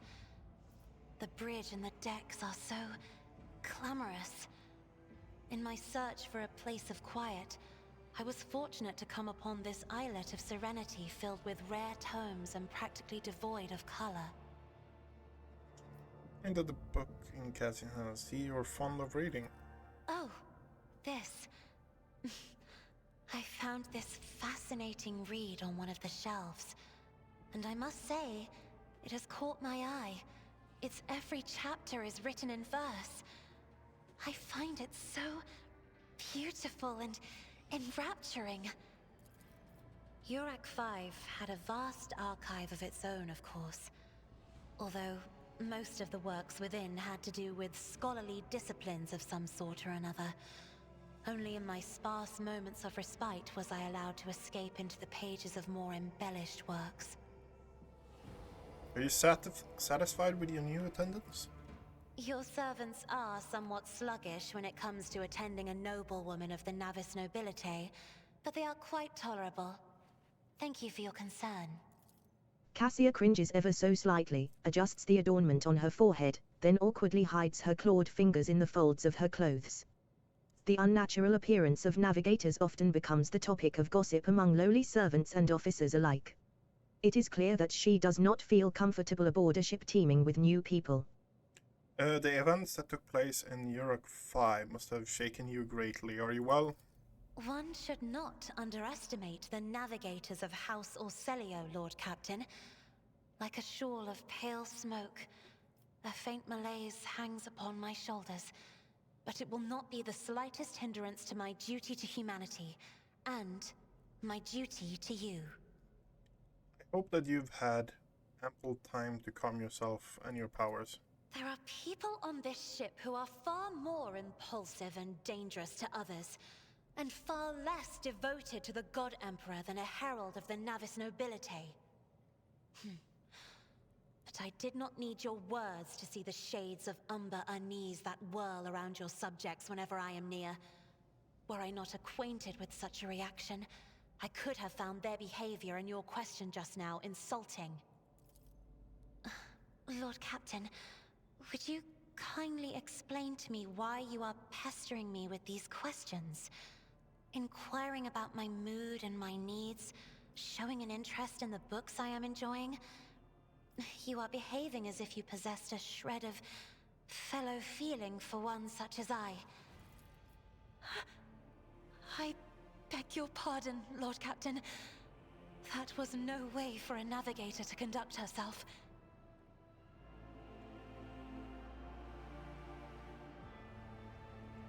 You have nothing to apologize for. Human emotions are natural and be they good or bad, and it's just as natural to share them with others.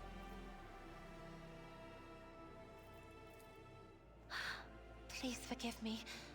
I cannot even understand myself right now. Your words and attention have reminded me of life on the station, of Theobald and Felek. I do not understand. They were merely the keepers of Urak 5. So, why do memories of those two make me feel a strange heaviness here? She places her hand on the breastplate. At the same time, I find myself overwhelmed with new excitement and anticipation. At last, I have set foot outside my familiar walls and into a world that I have only seen before in the pages of books. Your ship alone is a treasure trove of remarkable artifacts and curiosities. And just imagine the things that await beyond, but... My delight must seem childish to you, surely. In your heart, you must be finding all this quite amusing. What? 1. What I find childish is your manner of addressing me as if I were your friend and your mistaken belief that anyone here would be interested in hearing about your emotional turmoil. 2. I understand what you are going through. My own life was turned upside down not too long ago. Yep. Indeed. I did not know. That is to say, I could not have known, as it is the first time we are speaking in a circumstance so... private. My word, when I found this place, it was so full of officers. Why did they all leave? Perhaps my people did not wish to disturb you. Or because my presence offends them. Then I must take my leave as well. I am due to inspect the Sanctum Navis after the communion ritual and prepare the chamber for the upcoming warp jump. Thank you for your company.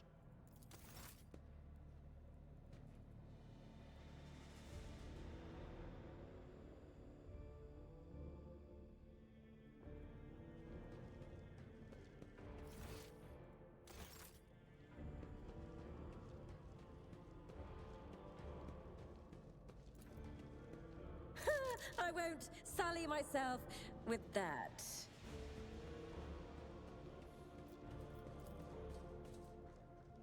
I wonder what actually would happen if you actually attack them at the station instead of just playing nice with them.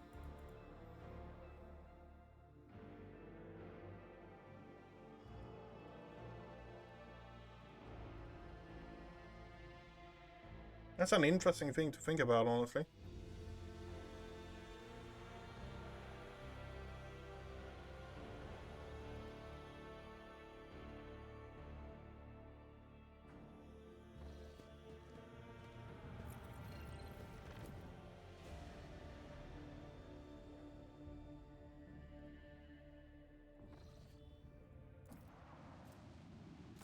Permission to report, Lord Captain. Members of a sacred cult operating aboard this ship have requested an audience. They wish to present gifts and introduce themselves to their new captain. What sacred cult? They call themselves the Bloodspun Web. The cult defends the flagship from both internal and external threats. Lady Theodora held them in high regard, and looked favorably upon their activities. I am ready to receive them. I will commence preparations at once, Lord Captain. Yep.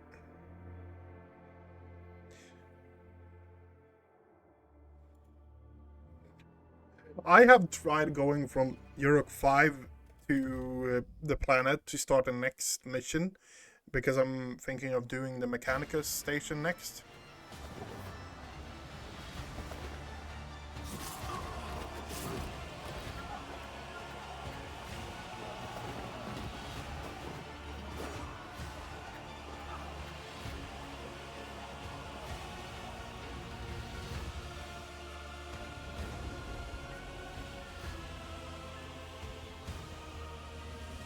Death Cult.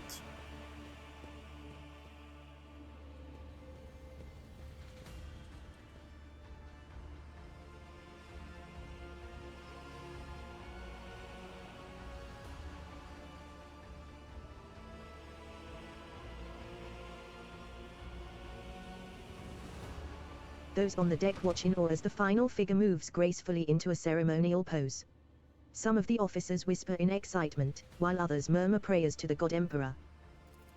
The Undying Emperor commanded us to spin a web of blood around his children, and we obeyed. We obey still. They fall silent as a tall young woman steps forward. She moves toward you soundlessly, the dim light casting shadows across the mask which conceals her face. The Undying Emperor commanded us to spin a web of blood around his children, and we obeyed. We obey still. The masked cultists repeat the words in a mournful whisper, we obey still. Domin von Valentius, death has whispered your name. We disown Domin Theodora. We renounce our oath to her. Domin Octavia the Fire Axe von Valentius, death has whispered your name. The woman's slender finger has been fitted with a metal claw.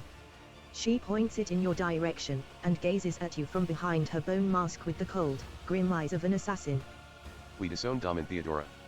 We renounce our oath to her. She pulls out a sinister curved blade, and similar weapons suddenly appear in the hands of her motionless companions. And now we give the gift of our blood to you. It is the gift of death. Death has whispered your name.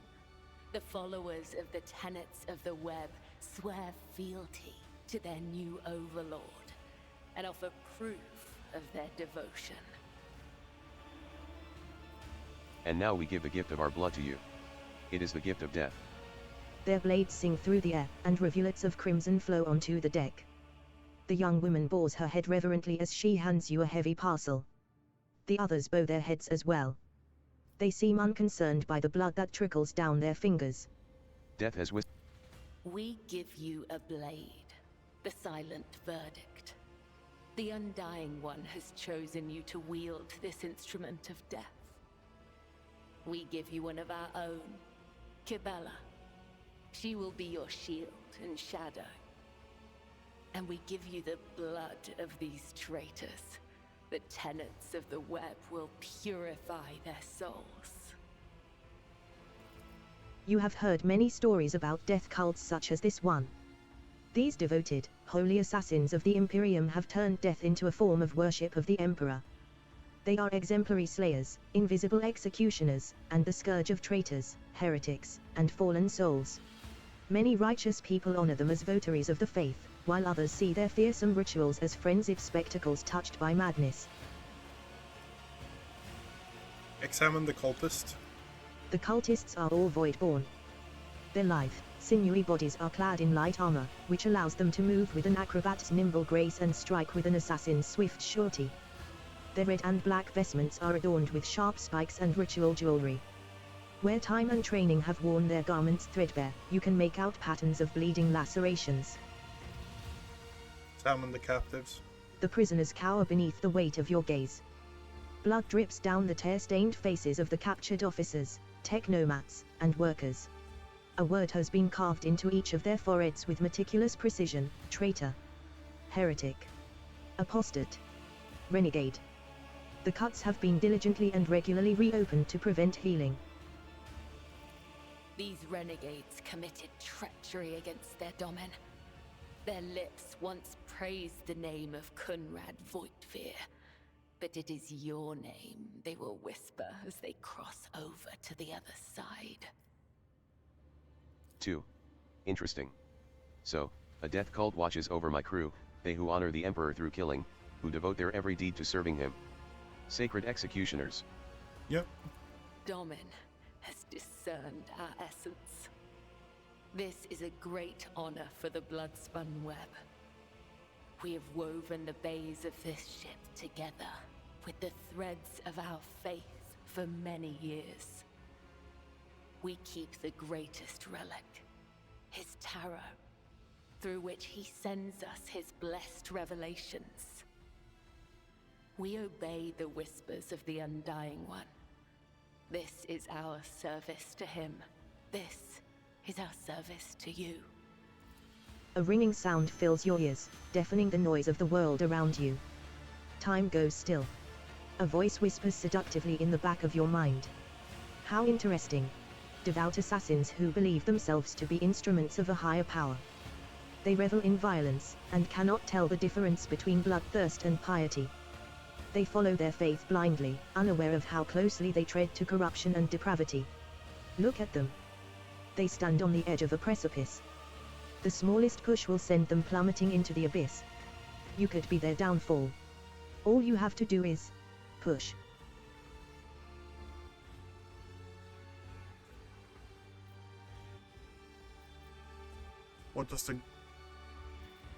What exactly does the cult, like the Bloodspun Web, do? The tenets of the web teach us to read the threads of the future and understand the hearts of others. When a soul is filled with the poison of corruption, we know its time has come. We bring liberation. 3 strikes, 3 rebukes, 1 blade. This is how we serve the Undying One. This is how we serve you and your flagship.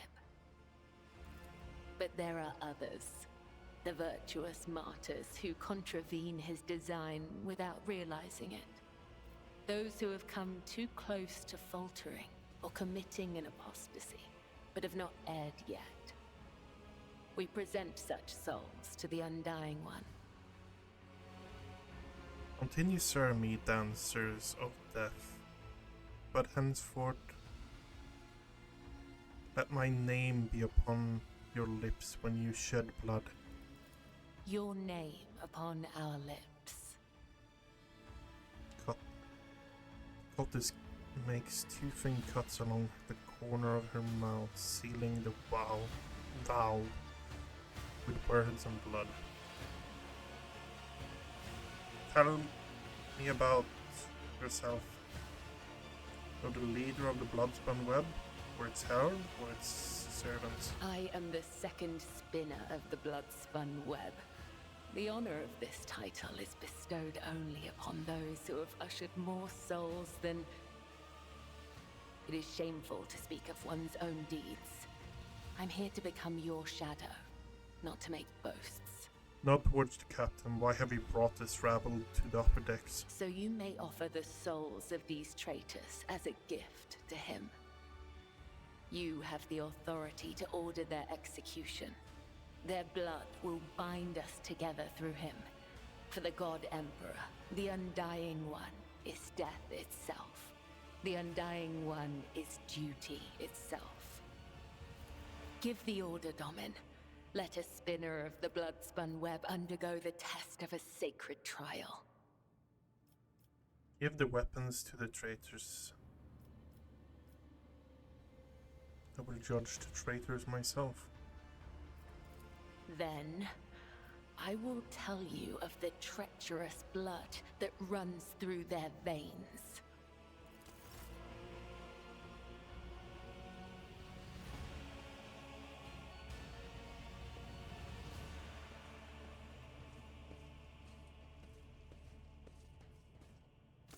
These wretched apostates were caught trying to sabotage the reactor. They are guilty of treason. I swear, we are not Sabo. A woman in a tattered protective suit pushes forward in protest, but her movement is halted by the thin cord wrapped around her neck. You notice that all the captives have been similarly restrained. The woman clutches her throat as a thin line of scarlet appears between her fingers. Theft of weapons, sabotage, and the deaths of the crew in Bay L-82. Do you have proof of these charges, or are such claims the result of cultic revelations? There is doubt in the Infernus Master's gentle voice. With all due respect, it is difficult to discern the truth of these accusations without evidence. Divine visions and dark portents may be reason enough for you to shed blood, but not everyone here shares your perspective. Enough, Heinrich. The Lord Captain will decide the truth of these claims for herself. The things were real for you visions? The practice of sacred divination using the bones and sinews of a martyr led us to the reactor room. This is true. But it is also true that I beheld the act of treachery with my own eyes. What do the accused have to say in their defense? The cords around the prisoners' necks are loosened just enough to let them speak. Have mercy. We're just technical tunnel workers. We were told to block the ventilation shaft leading into the reactor room. Fume leakage, supposedly. We didn't know we were doing anything wrong, we were just following orders. And as for why we were holding weapons, that was, well, you know.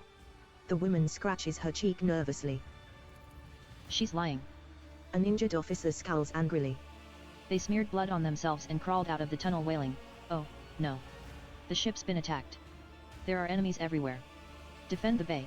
We rushed off to investigate, and they used their cutters to break into the weapon storage at our guard station. They stole guns and headed straight for the reactor room. Bone and sinew revealed your hubris. You abandoned vigilance for the promise of glory. You did not give weapons to the traitors, but you left your post to seek a hero's path. Though you did not act with treasonous intent, you are complicit nonetheless.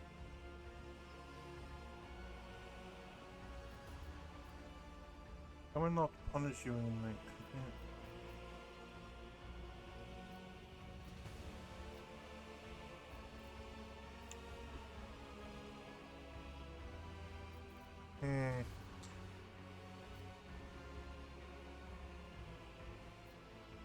No.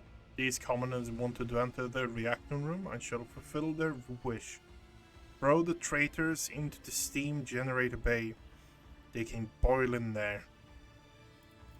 Mercy, Lord Captain. Mercy. What should be done with the rest of the prisoners, Lord Captain? The officers and his subordinates are demoted without the right to reinstatement. The Lord Captain has spoken. Take them away. I could not honor you by ushering the souls of those traitors to the other side. This troubles me, for I wish to serve you as the sword serves its master. Will you make me your shield and shadow, Domin Octavia the Fire Axe? Your ladyship, the spinners of the blood-spun web were watching, tracking, and killing von Valancius enemies long before the warrant of trade passed to Lady Theodora. However, their blade has also been known to cut short the lives of highly upstanding persons. The factotum swallows nervously, casting a fleeting glance at Kibella. But I certainly do not in any way condemn the deeds of the deeply esteemed cult. I am sure they must have had good reason. The Master-at-Arms clears her throat. The cultists are the scourge of the seditious. They bring the unrighteous to ruin. The enforcers respect the blood-spun web, for we share a common goal, to bring his light and his harsh justice to the darkest depths of this ship. Scourge of the seditious or not, folk are afraid of them for a reason. A couple of watches ago, these spinners took a train driver to pieces for some kind of ritual. I don't know what old Malik did to earn that privilege, though. And who's going to feed his family now? Heinrich takes a drag on his alho stick, exhaling the thick smoke through his clenched teeth. But that's a lower-decker problem. What matters is that the blood-spun web serves you faithfully, Lord Captain. My predecessor's predecessor once delivered a sermon about how the spinners saved this vessel from the servants of the archenemy. The blood-spun web paid the price in blood, a river of scarlet that flooded the decks from bridge to bilge. They became the blood of the flagship, the pulse in its veins, and the beat of its heart. Their great sacrifice earned them the favor of House von Valancius. Tell me about the spinner's great sacrifice. The vessel was beset by famine and pestilence during a long warp jump. The flagship wandered uncharted paths in the immaterium for 20 cycles straight. Servants of the archenemy used the despairing hearts of the crew to infiltrate the ship, and death followed. The hungry became the hunted. The famished became a feast. The exhausted crew was too weak and emaciated to resist the invaders, but then the spinners emerged from the depths. They stood alone against hundreds of foes, yet they did not falter. They did not sleep or rest as their blade-a-tip dance brought death. Though many spinners fell, the blood-spun web held strong until the flagship left the turmoil of the warp. Wish to hear what my retinue thinks. I have heard, though only at a distance, the prayers the spinners offer up to him. I have seen how their deeds fill the people's hearts with confidence in the inevitability of his wrath. The blood-spun web's loyalty to the Emperor is without question, as is their willingness to lay down their lives in the fight against the archenemy. Although Lady Theodora never granted the cult an audience or brought a spinner into her retinue, she respected the blood-spun web and approved of its mission. It is strange. Their shadowy forms are swathed in darkness, yet a radiant light burns within them like scarlet flame. I think it is a good sign. It is rare to see anyone filled with such light, even among servants of the faith.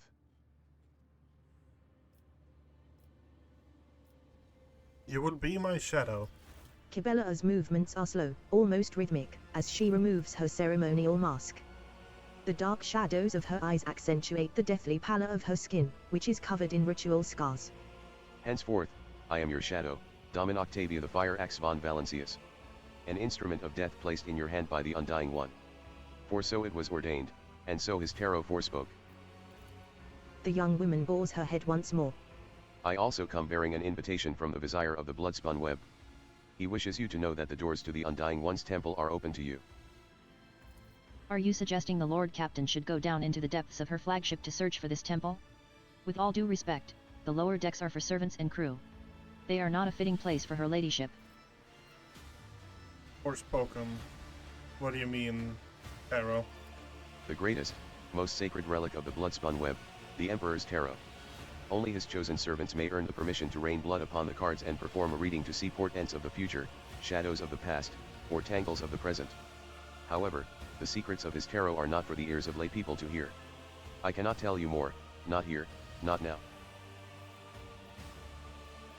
Who is the Vizier? He is the first among us. The Vizier has spun the web of faith for fivefold longer than I have lived. Blood of the flagship's blood. My mentor and teacher. Why has he not delivered the message himself? The first spinner is old. His abode is in the temple beneath the flagship's freight line, and he has not left the lower decks in decades. Even a short journey could sunder the spirit from his ancient body. Where is your temple located? I am not permitted to say. If you wish to find a temple, you must walk the path of Saint Ariane, the matriarch spider. Hers was the thread that would become the bloodspun web. Her path began deep within the flagship, in the dark tunnels of the freight line, and that is where yours must begin as well. This journey will bring closer to the thread of the web. Closer to the Undying One. Closer to understanding death. I will walk in the footsteps of the matriarch spider. Your journey will begin in the darkness of the deepest tunnels. The Vizier awaits you. The cultists retreat into the shadows as Kibella sheaths her ceremonial dagger. Your blade awaits direction, Domin Octavia the Fire Axe. Okay. This is all new stuff that High Factotum Janris Danroke is the Lord Captain's trade advisor, who handles the intricacies of the rogue traders' commercial endeavors. Speak to Janris on the Void Ship's bridge. All this is stuff that didn't happen in basic Rogue Trader. Like, this is actual DLC content that we're currently going through. So, yeah, this is one of the main reasons I actually picked up the game again. So, yeah.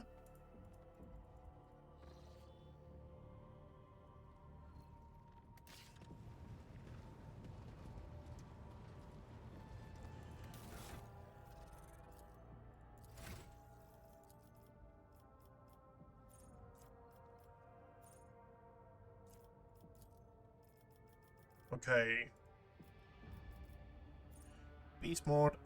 Anytime an ability or talent used fellowship bonus, void characters instead use intelligence bonus. How are you reading?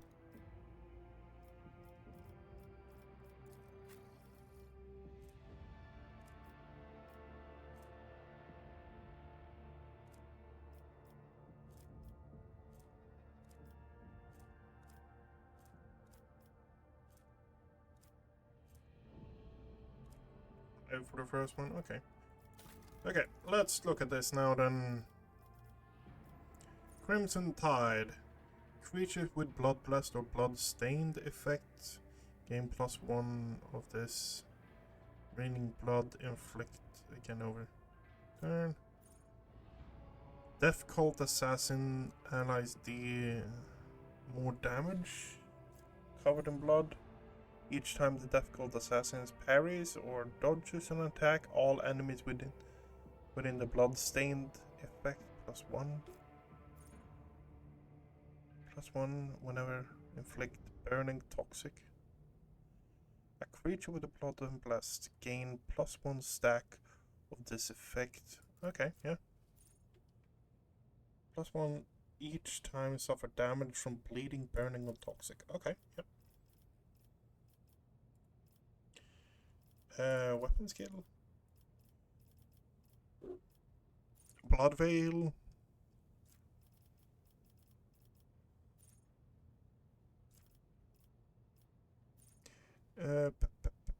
Blade Dancer. Begin next day. Can't dodge aerial attacks without moving. They are immune. Oh my god, that's a full-on essay.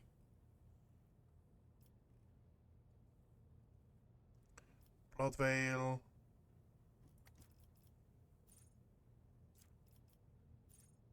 Immediately return the cell they started on this turn. This movement does not provoke attacks if the Blade Dancer uses Death from above.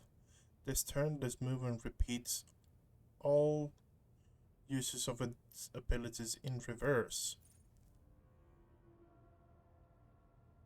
This ability can be used multiple times per turn, but bonus does not stack. This costs 8 wounds to use. Oh. We're going with that one.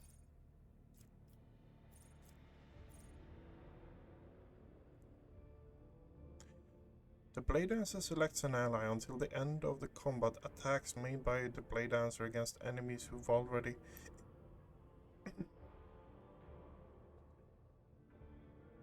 No, we're going with that one.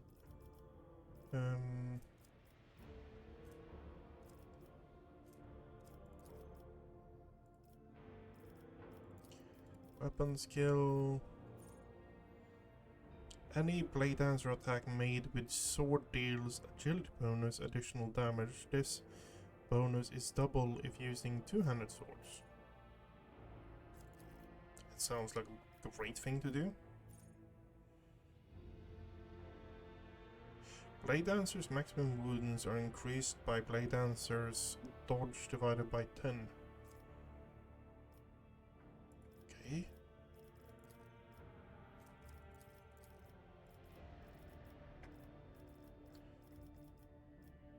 Dance of Thorns each time the parries dodges. Oh. When using Death Waltz, the Blade Dancer immediately heals the full cost of wounds is reduced to half until the end. Upon using Death Waltz after killing an enemy, Blandace against dodge stack up bonus.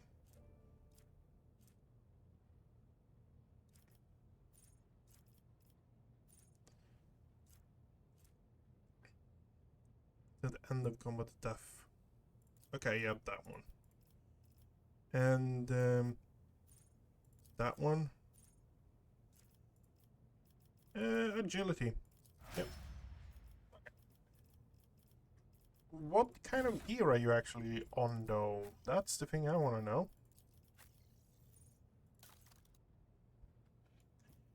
You have Spinner's Blade. We are going to throw that on you. If the wearer has 10 or more stacks of Blood Blessing, okay. The base armor, agility bonus, dodge and parry against melee attacks. Okay, yep. We are not going to do anything like that. We're going to go move to you, throw on you that thing, and we're going to put on that helmet for you, I think. Yep.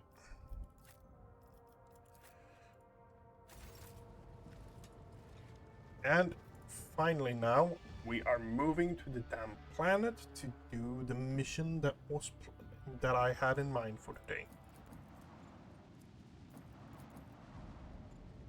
Wait, we can't get anything, can we? No, even these, like, Reaper capes and all that stuff, I need more profit factor.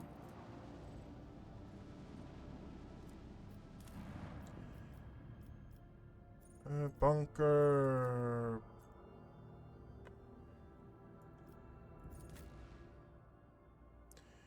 Okay, so Idra will not go with us. I want to try that one. I want to try her out.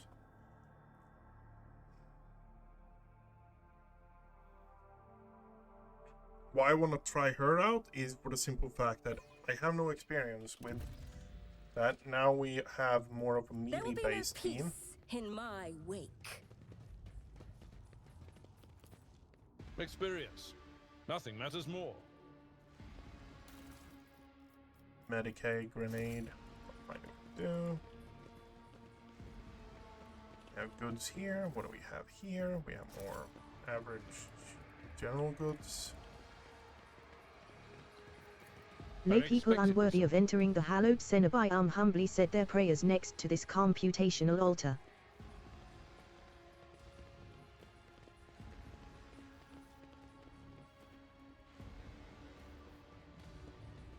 In this tapestry of a world, I am the rose. Judging by the fact that the pieces are molten at the edges, the statue was destroyed with fire from a multi-laser turret of the type that is mounted on landing force shuttles. We are heading in here now. Oh, we actually need to open the gate. Pascal, get going.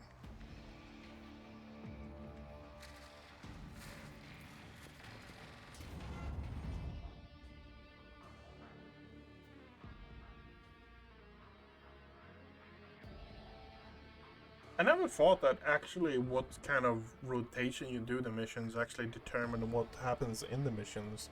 But it makes kind of makes sense. The heretics were killed swiftly and ruthlessly. They never had time to reach for their weapons.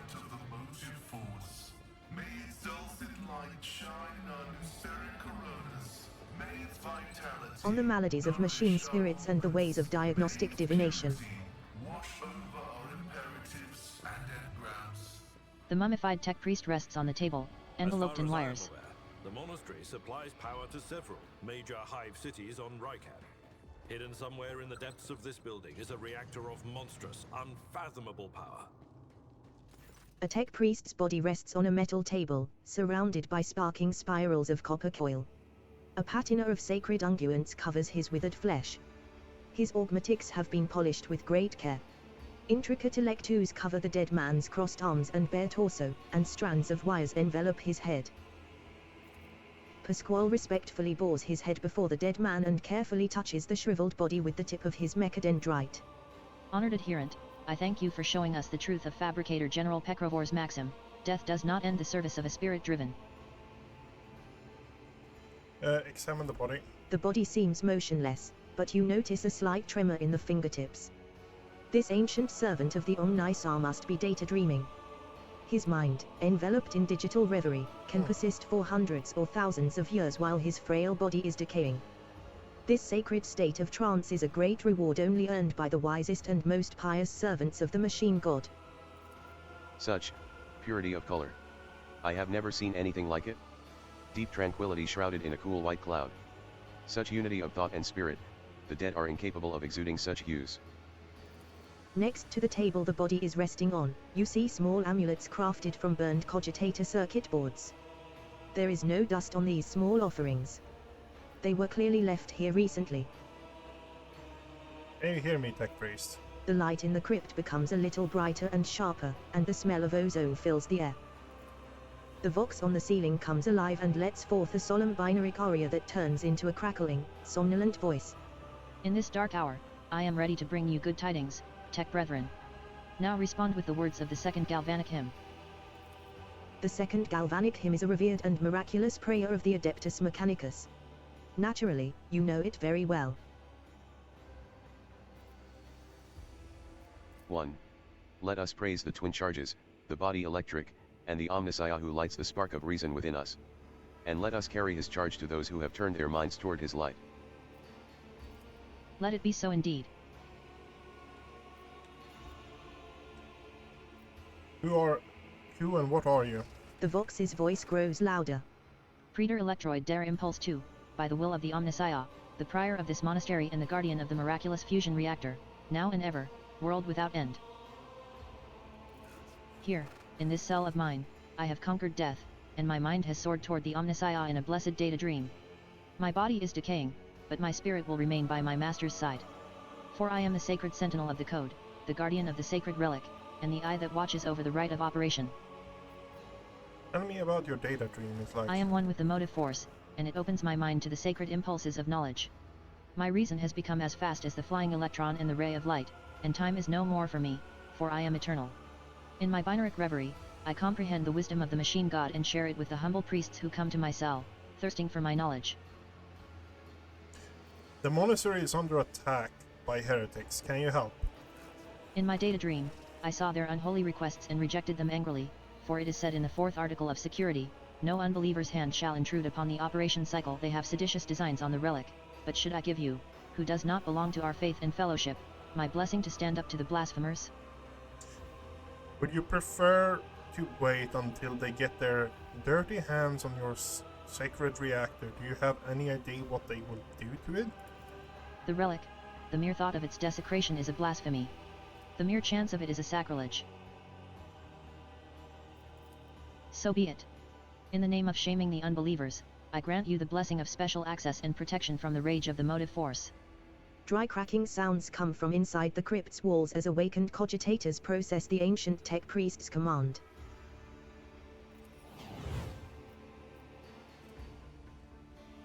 Grant shock armor, 50%. Okay, yeah, that's great. The cultists were killed with a hit to the back from some kind of electric weapon. Patience. Oh, my nerves are frayed.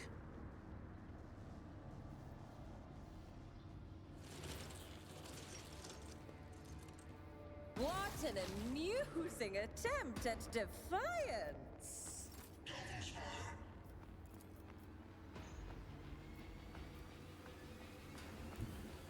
The enemies of the Emperor will be undone! I'll do it. As the Emperor commands, I act. I'll do it. Oh, fuck's sake. As the Emperor commands, I act.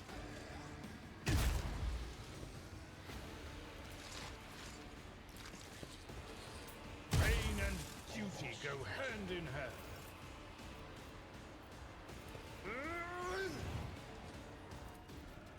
At your beck and call. Indeed. Okay. And they're going for... Oh. Dodge, dodge, parry. Zero... Oh, because I got the buff from the priest. Okay. Cleanses the body.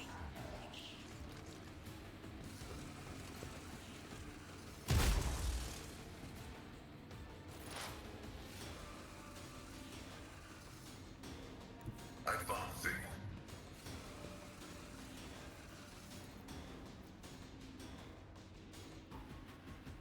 My vow is...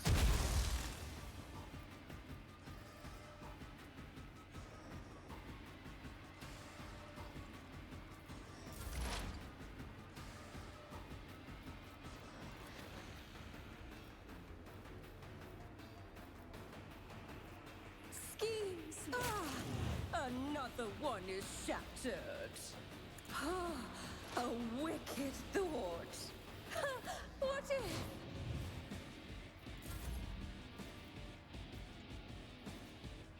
Okay, area of attack, melee attack. So we have 1 and 2. We also have this. Oh, fuck's sake. Caught by the web.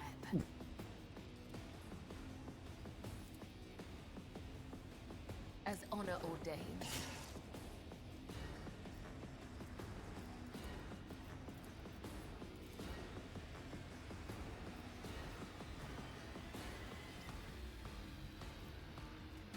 I shall not fail.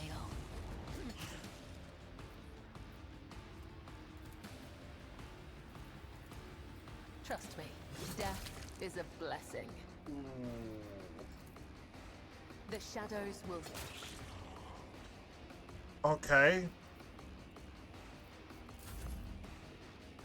The playstyle is interesting, let's put it that way.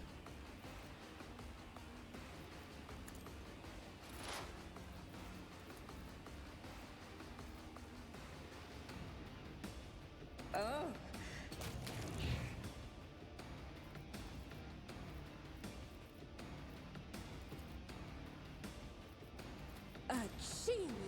at work.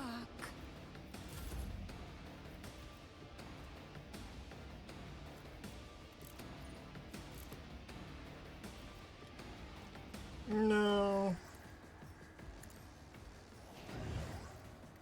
We're not going to make use out of that now.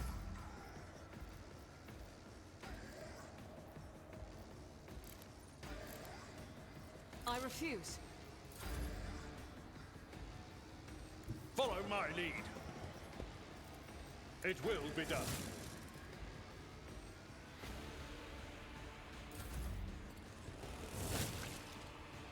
My faith shields me.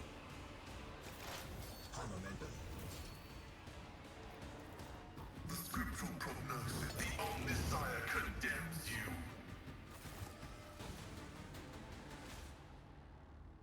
They have nothing on them. Okay, we can't go there.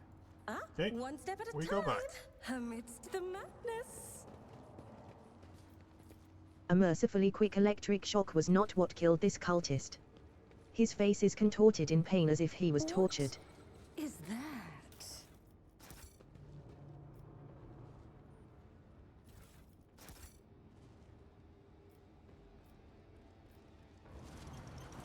Yep.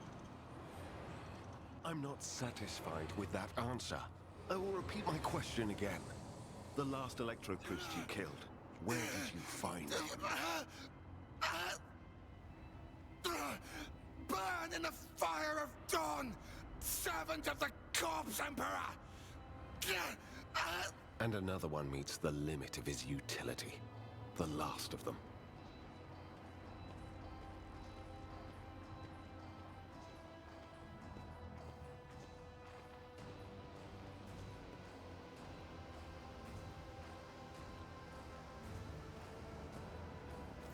The tall, dark-haired man sizes you up with a quick glance. A supernatural chill is making the air around him crackle softly.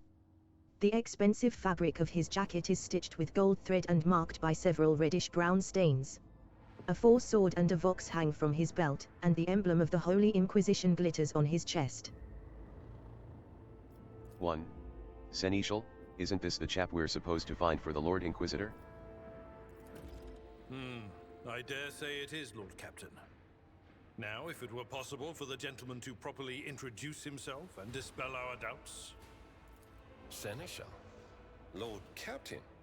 Do I have the pleasure of speaking to a rogue trader? Allow me to introduce myself. Interrogator Heinrichs van Kalox of the Imperial Inquisition's esteemed Ordo Xenos. I must confess, I'm perplexed to meet someone of your standing in a place like this. I'm here to collect you. I'm under orders of the Lord Inquisitor to offer any assistance you may require, after which I'm providing you a safe passage to Footfall aboard my ship. Then the timing of our meeting is fortuitous. I am requisitioning you and your retinue for my task. Starting with her. Heinrichs nods at Cabela. You have provided exactly the kind of specialist that this situation requires.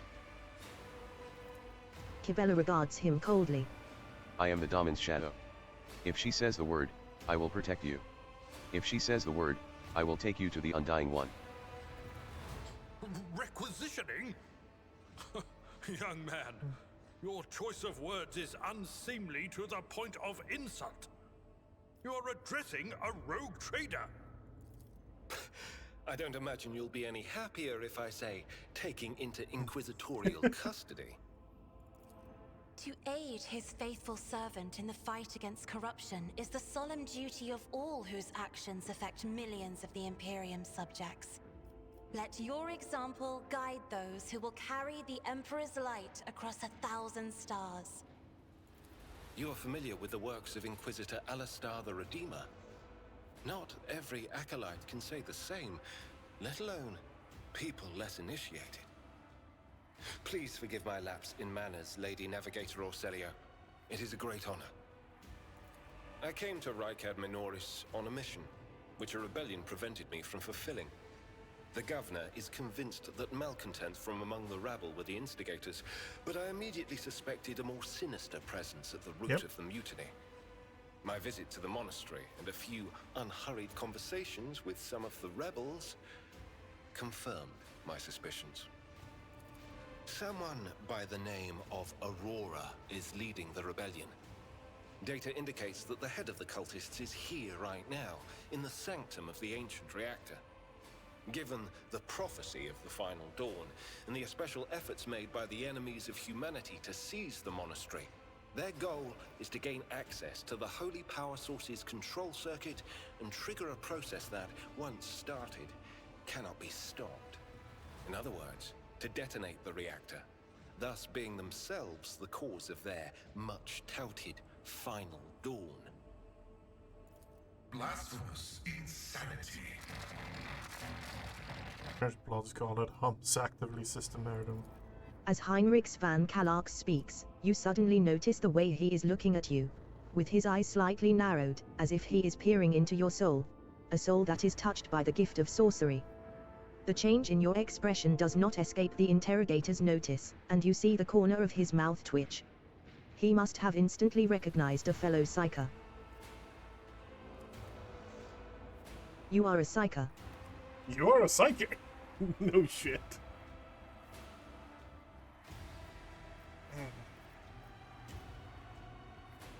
Exactly what are you doing in the monastery? I arrived here with an escort squad, only to lose it in our very first open skirmish. The monastery is swarming with heretics. The soldiers I requisitioned from the governor fell in battle, bled to death, or deserted. I had to make do with catching and forcefully interrogating individual rebels.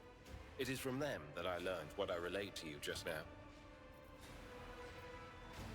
What did you want to do to him? I convinced him to cooperate.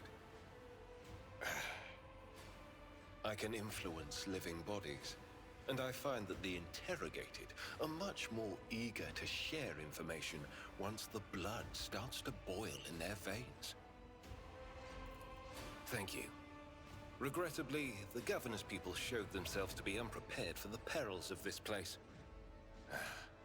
And extracting blade shards from a person's stomach is beyond my powers. I hope that a rogue trader's retinue will prove more capable than a group of soldiers fresh off the base. I am positive that not all of the electro-priests within these walls have perished. The heretics spoke of shadows emerging from side alleys to make short work of the cultists invading their abode. I surmise that the entrance to their hiding place is somewhere in the hall, near a machine known as the Circular Cogitator. I imagine it's one of the local sacred relics which the electro-priests treat with special piety.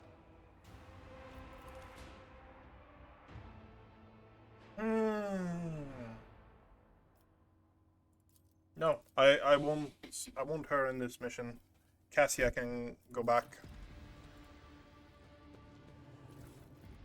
Okay. Ha! There will be no peace in my wake.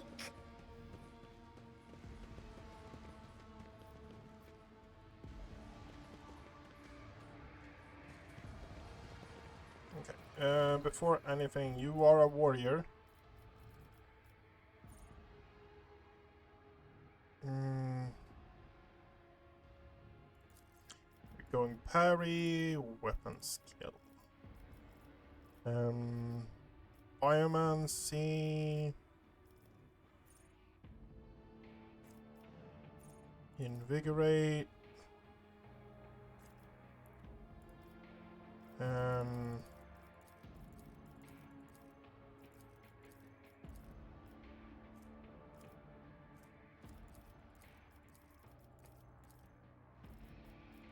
Gross. Toughness. Enemies adjusted to the psychic suffer 10% more damage. That sounds great.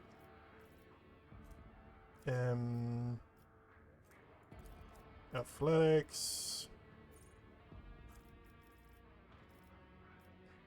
Field medic. Or allow the warrior to use medkits without medicine skill. Gains 4+ whenever the medkit is used on them. Whenever you use a single shot attacks or melee attack, gain warrior, gain armor. Okay, yeah, deal bonus damage.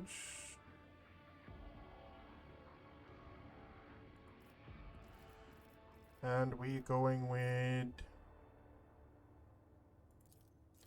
that one weapon skill. Come.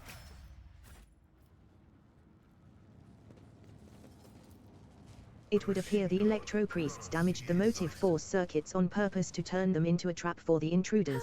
In this tapestry of a world, another annoyance. The rogue threat.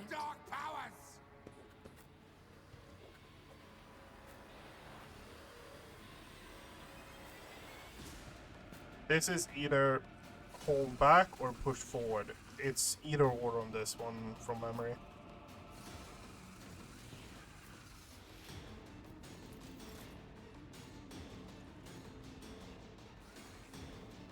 God Emperor, move through me! Be the fire in my heart! Faith without deeds is worthless. It's nothing! As the Emperor commands,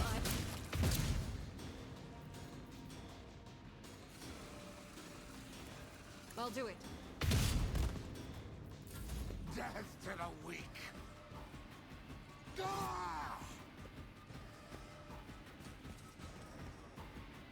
I'm not injured. I'm enraged. Bolt is gonna...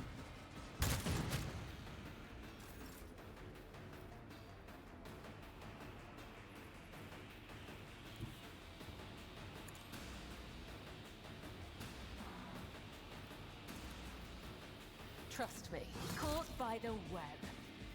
As the tenant comes, the other side awaits. Who even taught you to fight like this?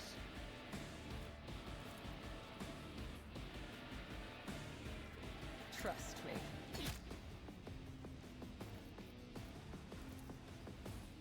As honor ordains, my blade whispers your name. Next thing splashes blood. Okay.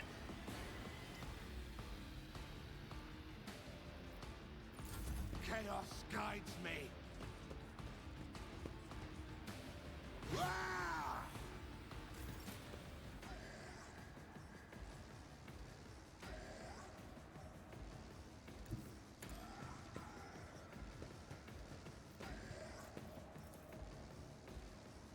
For the throne, nothing stands against me.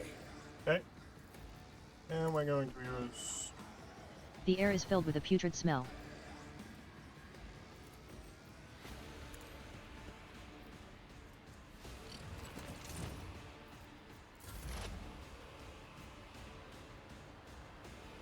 Activate calculated fury algorithm.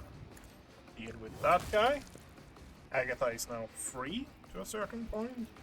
And we heal her up. Blessed be the hand of the healer.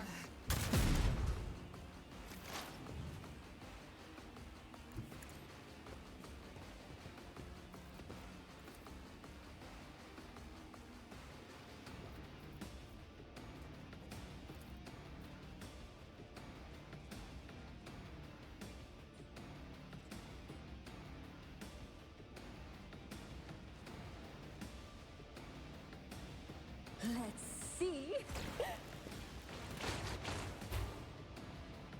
Hit absolutely nothing. Okay.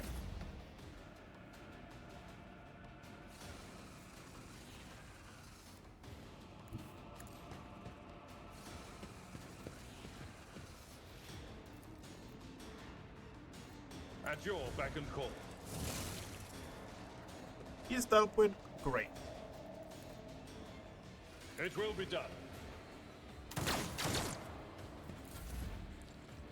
Cultist, dodge.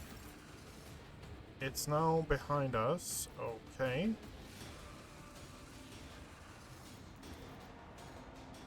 As the Emperor commands, I act.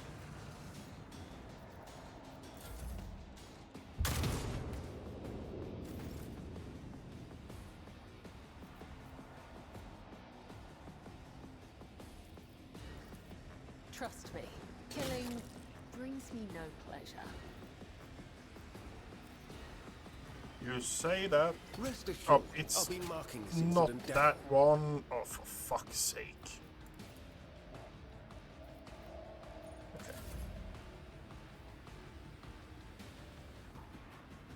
Everyone, step aside.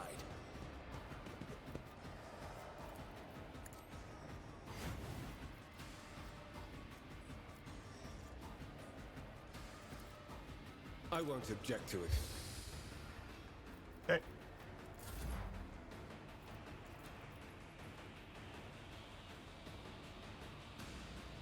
As the tactical imperative dictates. Nope. No.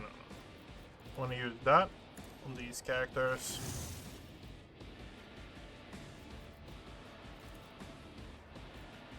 Running binary deployed.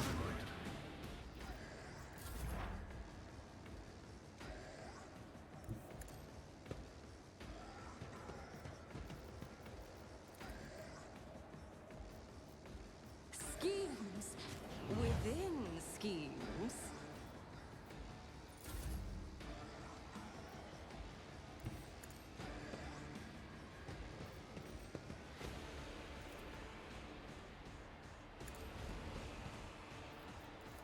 Indeed. You really suck at shooting, huh? Dodging you're good at, though.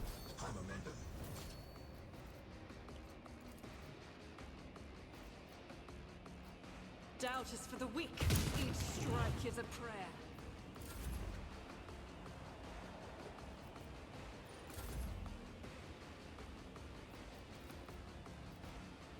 But of course, Lord Captain.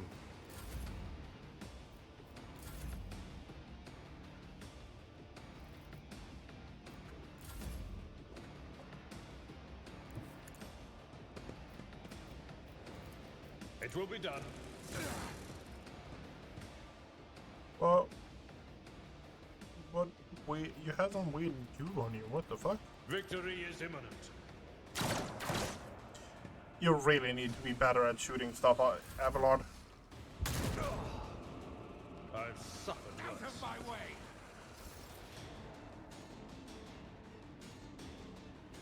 I will bathe this battlefield in righteous fury. Faith without deed is worthless. I'll do it.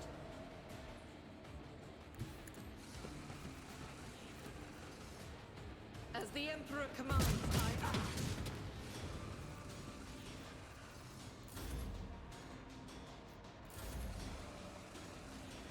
Get me a target.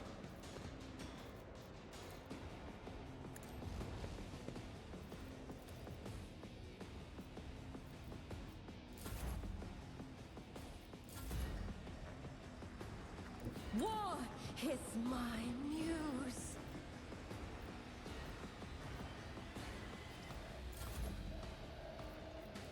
I will do like you. I took care of this one. Okay, another shot. I will endure.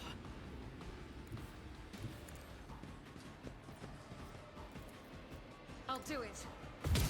Eradicate it. Okay, nice.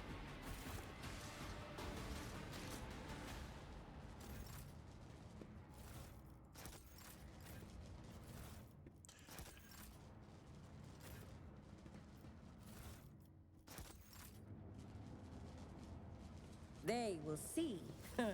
Oh yes, they all will see.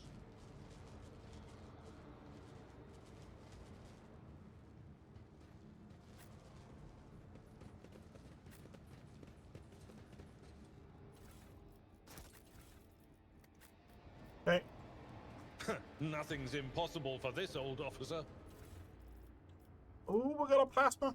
We got ourselves a plasma.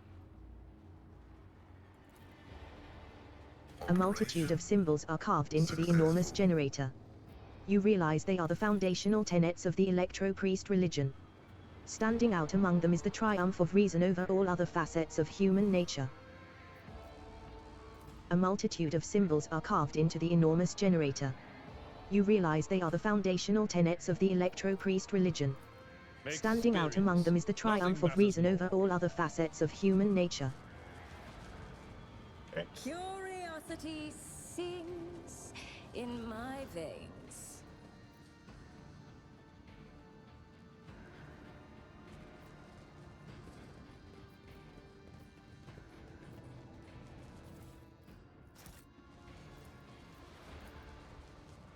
Unlocked.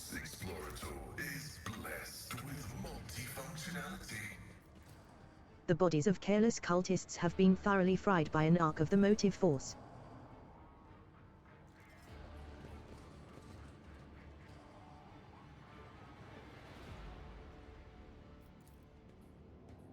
The bodies of careless cultists have been thoroughly fried by an arc of the motive force.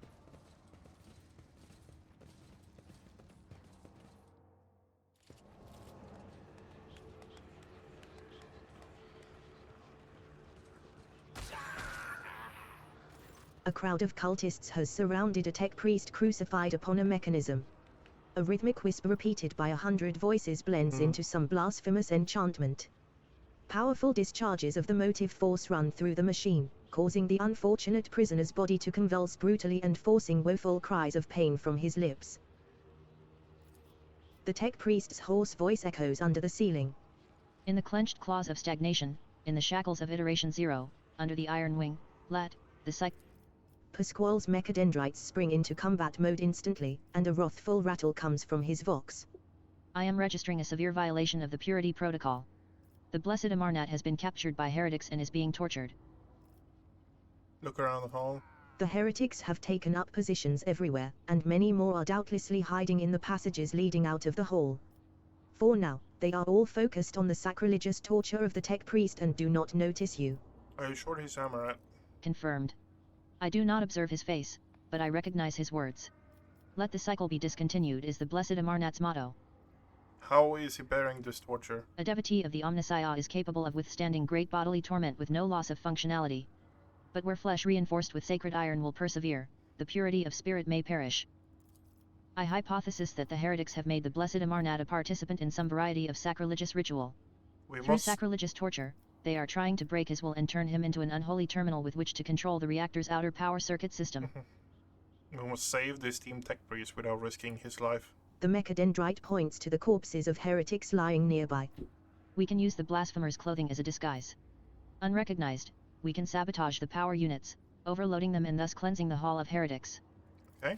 The lightning discharges have charred the cultists' corpses. Whiffs of smoke rise from their empty eye sockets, whose contents have evaporated.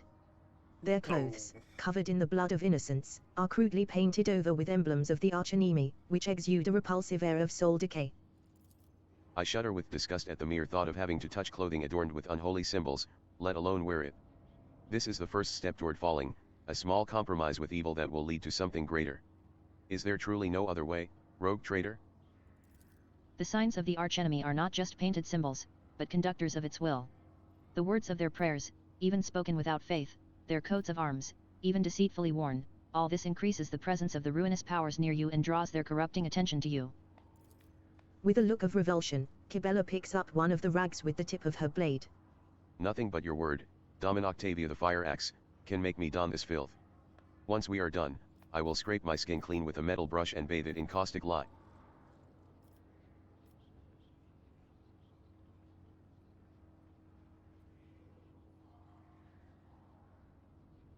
Are you suggesting we pass on the chance to kill them all with our own hands?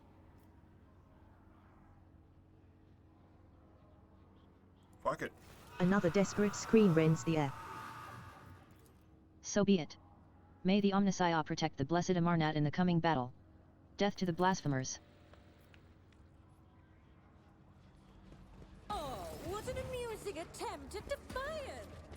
You'll make a suitable sacrifice.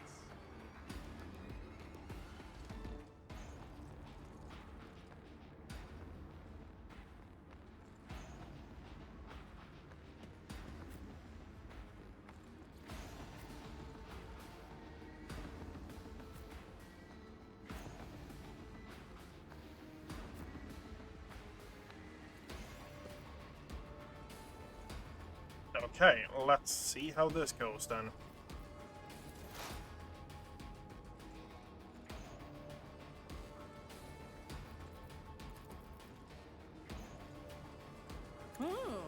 Let's see.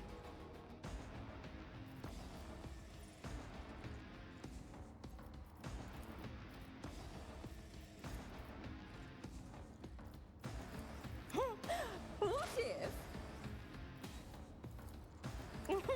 A wicked thought.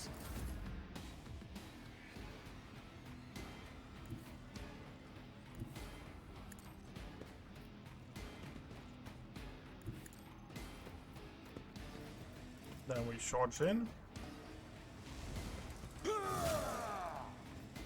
And then we... Indeed. One fewer target. Chaos guides me.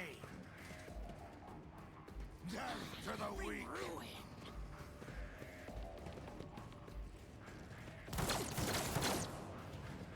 I am your doom.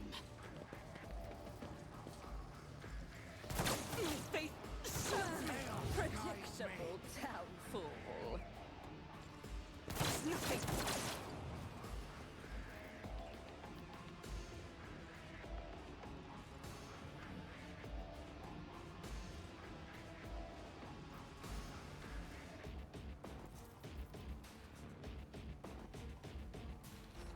Request approved.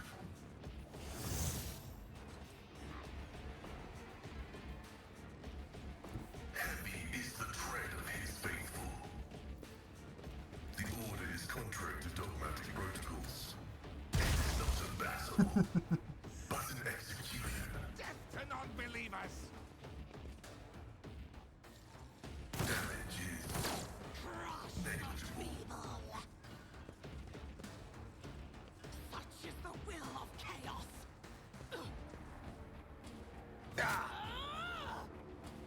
I serve the ruinous powers.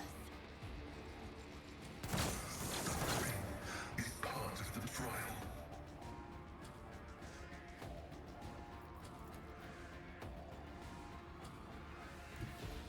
Guided by faith. Okay, let the massacre begin.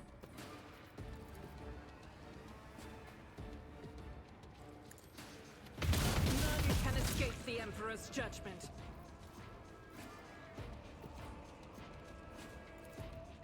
Faith without deeds is worthless. Okay.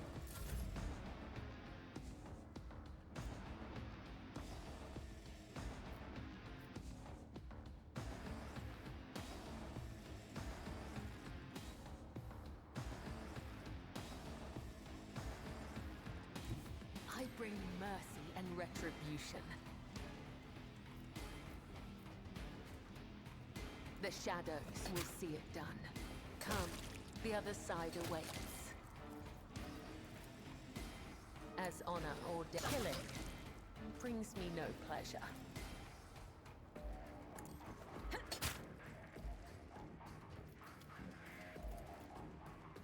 I shall not fail. Death is a blessing.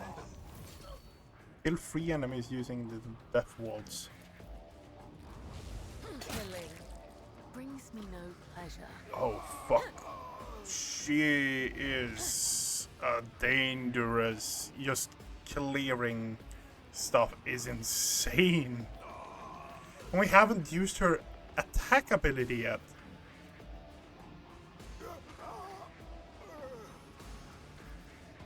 Okay. Greater platform.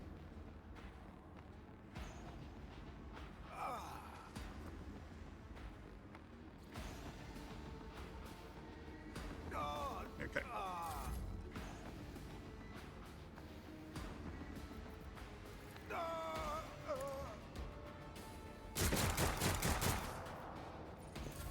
Out of my way. You'll make a suitable sacrifice.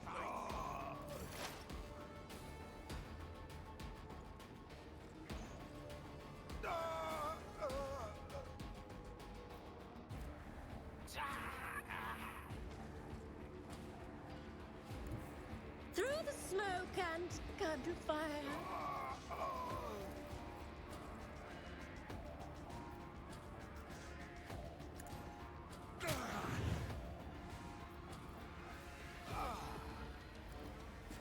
Okay. Tried and tested tactics are the best ones. It will be done. Victory is imminent. Reduced to dust. One more taken care of? Okay. Chaos guides me.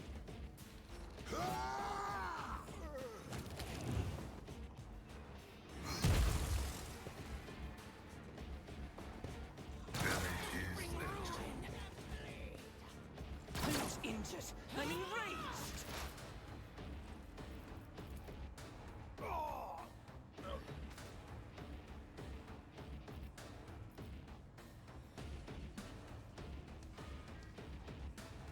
I'm gonna clear up a fair bit. Function successfully terminated. My frail organics require Heal up as well. Okay. I am your doom. Need to get some parry and stuff like that up. Sounds become unbearably loud.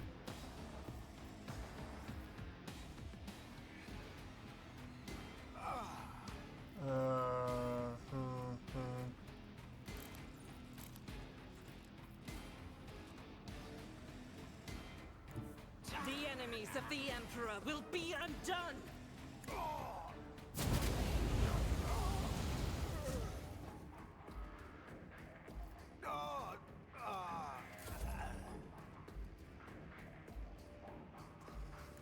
I am your blade and shield. As honor ordained. As the tenets demand. I cannot serve you in this way. Trust me. Death is a blessing. As honor ordains.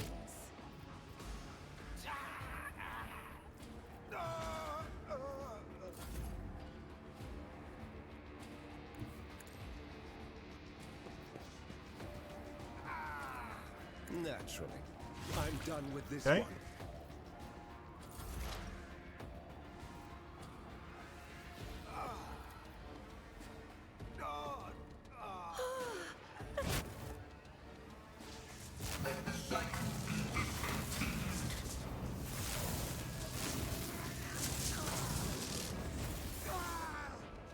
What is... Are they still alive? Hawk and rescue to detect priest. Yep. That is a lot of loot.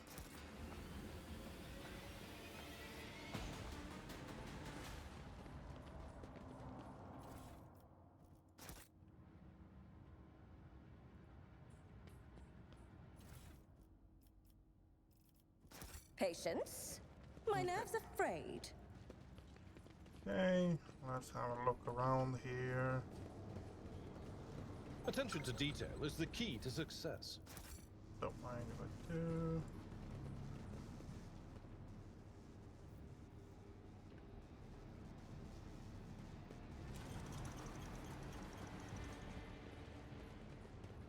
Goods.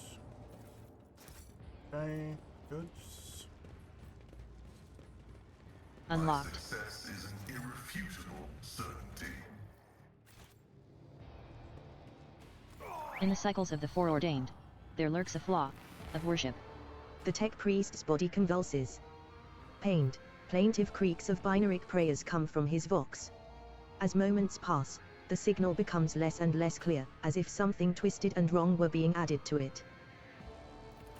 Pasquale studies the tech priest's face carefully. His vox system moans in a tragic vibrato. Subject unidentified. This is not the blessed Amarnat. Stranger, I request your name. How do you know my mentor's motto? Who are you, servant of the Messiah? The fire of the hearth sent forth sparks. The name of this spark is Abel Hanuman. The tech priest looks over at Pasquale.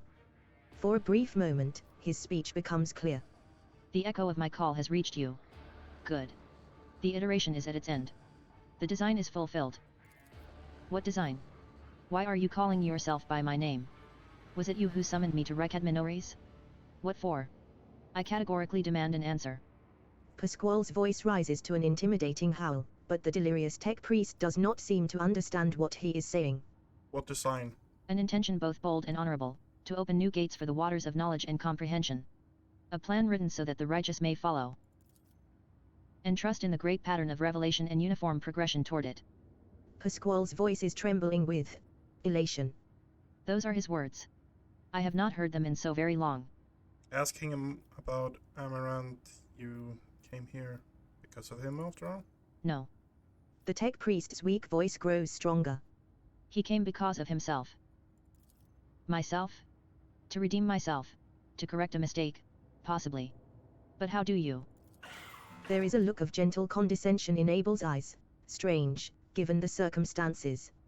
The hubris of the mind spurs him to build monuments to himself.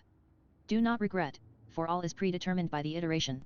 A devastating coughing fit cuts him off, and you hear a clang of tearing metal from inside his chest.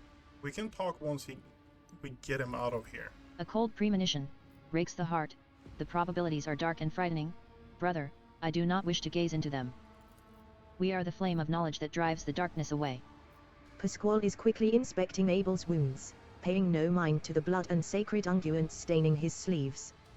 His vox rasps soothingly. Do not fear what is to come, brother. We are already here. Examine the tech priest. There are deep burns all over his flesh, and the skin around his augmatics is charred. Blasphemous spells have been carved into his sacred iron, forming unholy litanies of scrap code. It is amazing how robust this tech priest's life support systems have proven to be in maintaining the spark of life in his grievously wounded body. I don't really... How do you know The him? subject has not been identified and has no record in my catalog. Interrogation is impossible due to the subject's evident affective state of clouded consciousness. How did you kill the heretics? What technology did you use? Has worn thin and threadbare. Eschatos has discontinued the cycle. Eschatos. This word does not appear in my catalog, but I am aware of its existence. Perhaps it sounded in the Blessed Amarnat's sermons. I must consult my notes. Try taking him down, the tech priest crucified on the machine. As soon as you touch the tech priest's battered flesh, he shifts his gaze to you and says, with sudden clarity. Many sparks have gone out, but not all. The electric shepherds are alive. In the darkness, I heard their prayers. Find them. Save them. Recite the hymn of contact circuit restoration, so that you may behold what is hidden. A blast of the motive force runs down the tech priest's body, and his face contorts in a mocking grimace. Malformed binary code, repulsively jarring on the ears, pours out of his vox. Information archived to the effect that the circuit restoration hymn is the entrance password to the electro priest's hiding place.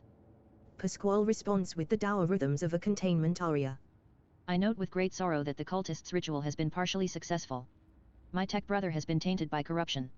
He is in the grip of a schismatical, an unholy imitation of a machine spirit. I request immediate activation of the tech sorcism protocol. Cabela gives Pasquale a long look, her eyebrow raised in a silent question. Pasquale responds with an equally long silence, then creaks. Thank you for your cooperation. Request denied. The Catechism demands that this act be performed by an authorized unit.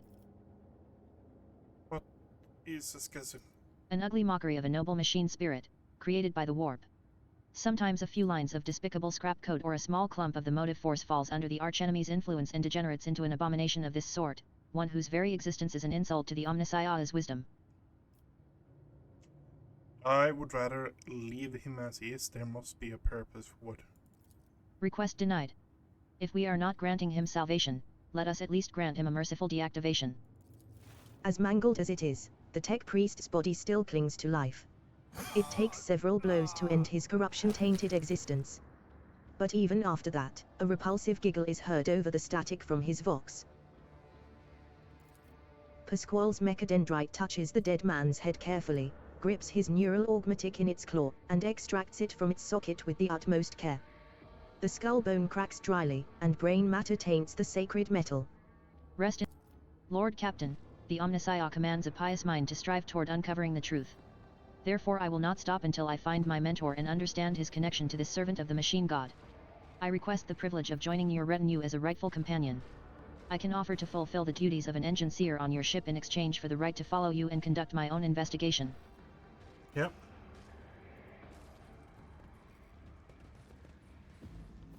Luminodiacon's command throne. Guide my strikes true against the heretics who have encroached upon these halls. Let not one villain escape the God Emperor's retribution delivered by our hands. Unlocked. The cogitator's green screen lights up as you approach it, and displays the flashing message. Pilgrim, only the words of the first galvanic hymn will reveal to you the gifts hidden behind the veil of knowledge. Now chant with me, let us sing this canticle too. The device's keyboard lights up, clearly expecting you to enter the rest of the verse. Pascal, can you remind me how this hymn goes? Pasquale's vox lets out a noisy groan as if he is clearing his throat, but then stops abruptly. After a brief pause, he averts his gaze and says in a rasping voice, "It is not known to me. Only high-ranking servants at shrines of energetic prosperity are permitted to perform the first galvanic hymn." Abelard snorts and struggles to suppress an involuntary smile. "Emperor, help us all. The esteemed Magus has been caught out not knowing a prayer, and now he's floundering like a cadet in an exam. I never thought I'd see the day." I'm gonna say whom holy this spring forth. Verse 2 calls to you, Pilgrim, let us fill our souls with gratitude toward the hallowed contact whose touch conduct the current. Now finish this prayer, Pilgrim, may the unity of the sacred charge's power.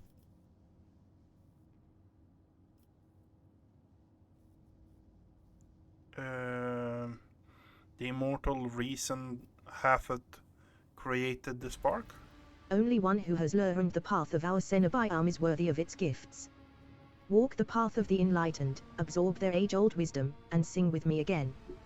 The screen goes dark in disappointment. Okay. The cogitator's green screen lights up as you approach it, and displays the flashing message. Pilgrim, only the words of the first galvanic hymn will reveal to you the gifts hidden behind. Verse 2 calls to you, Pilgrim, let. Now finish this prayer, only one who has learned the path of our Cenobite is worthy of its gifts. Okay. Walk the path of the enlightened, absorb their age-old wisdom, and sing with me again. The screen goes dark in disappointment.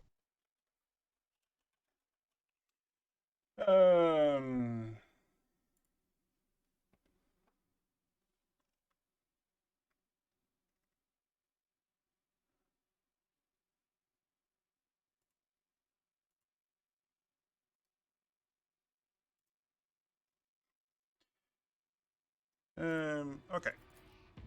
We're being really The cogitator's green screen lights up as you approach it, and displays the flashing message. Discharge. Verse 2 calls to you, Arcane closet circuit. Now finish this prayer, Pilgrim, may the unity of the sacred charge's power. Immortal. Oh, so I missed the second one. A solemn binary trill comes from the cogitator. Verily so. A pilgrim who has learned our ways is worthy of the gifts of the enlightened.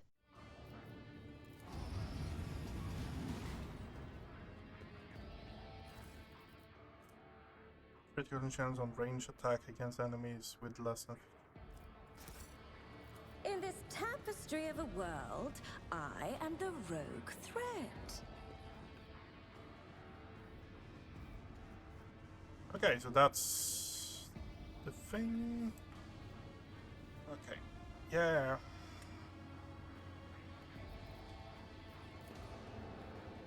The machine altar accepts the contact circuit restoration hymn with a deferential whir.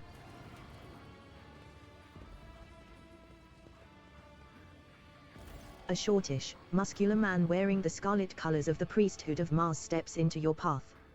The wrinkles on his cheeks and forehead point to his propensity for frequent outbursts of fierce anger, but right now, he is showing no signs of aggression.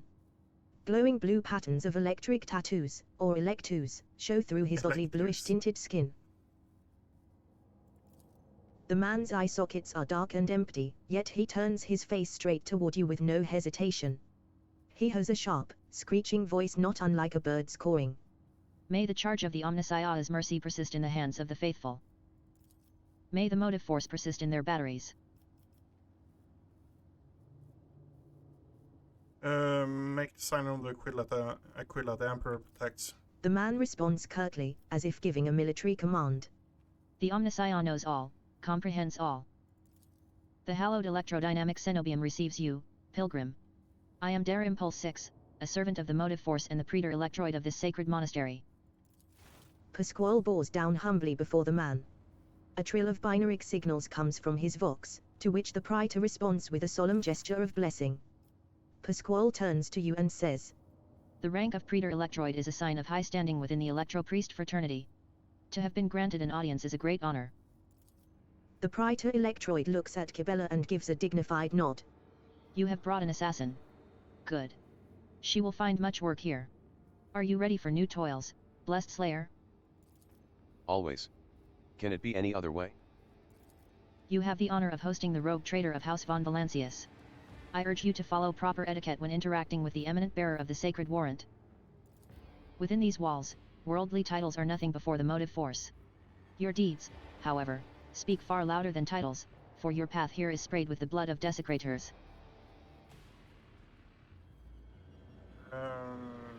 1. Dare Impulse 6, it was to you, was it not, that Logis Abel came seeking an interpretation of his data trance? Yes. Tech Brother Abel arrived here to engage in a magnetic meditation that would help clarify his visions. Unfortunately, the heretic's machinations prevented us from completing the ritual.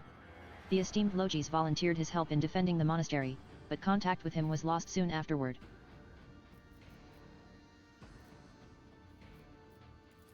We did not speak much to each other. He preferred to devote his time to solitary reflections in his chapel. The Omnissiah has given Tech Brother Abel a gift of great insight, which allows him to discern each individual facet of existence rather than the overall view. This makes his logic different from that of other people. His mind has always been able to combine facts and conclusions into harmonious wholes that were nothing short of beautiful. Many among my flock found his sermons poetic. What kind of visions was he receiving? The Omnissiah's revelation was encrypted with great meticulousness, which indicates its great importance. Grasping it fully is beyond my ability, but a single touch was enough for me to realize the enormity of the secret concealed within.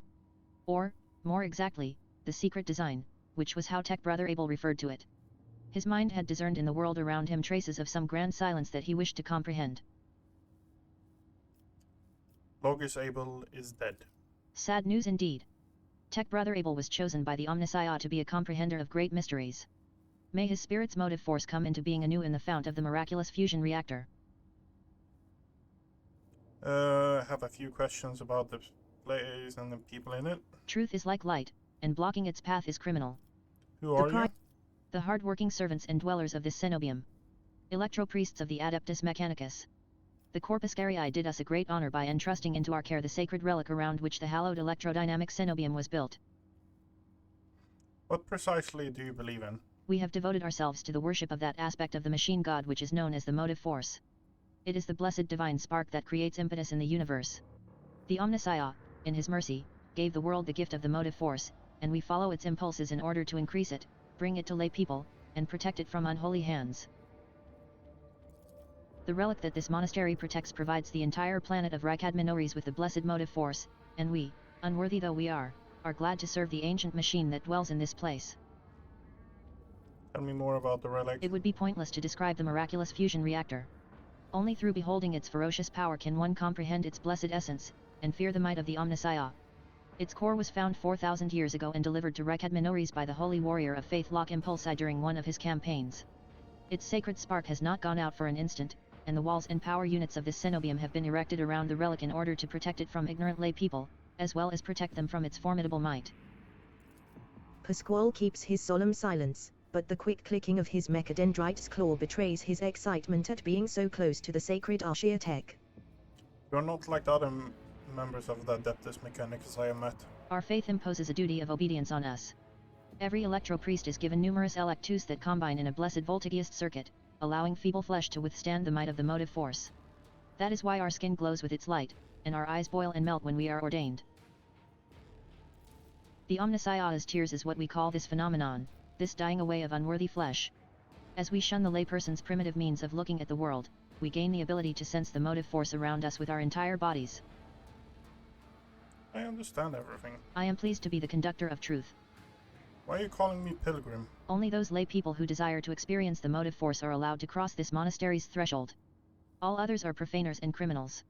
You do not belong to the fraternity of electro-priests, but your intentions are good.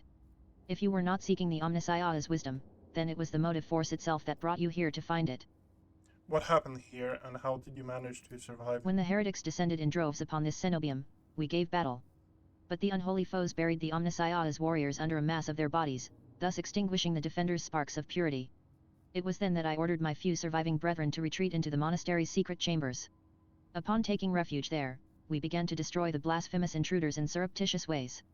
Alas, as fiery as my brethren's anger was, I had no right to permit them to die in honest combat, for the task of taking back our abode still lay ahead for us. I must commend the skill with which your secret chambers are concealed. You hear a tinge of wounded pride in Heinrich's words, as if he is upset about failing to discover the electro-priest's shelter. Your choice of tactics was wise as well. There was no point in losing more lives in the massacre that the cultists wrought. The leader of the heretics fought her way into the ark wherein dwells the miraculous fusion reactor. She is trying to desecrate the rite of operation with her unholy litanies so that the relic may be corrupted and the world of Rykadminores may perish in a fount of fire.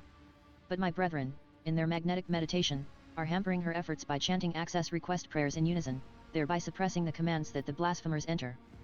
The praetor electroid nods toward his entranced comrades. This holy place will be protected against sacrilegious practices. I swear it.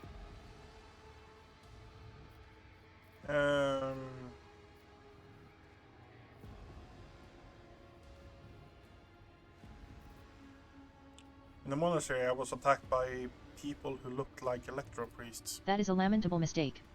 We knew of no help that was on its way, and were not expecting to encounter any allies in the monastery's chambers.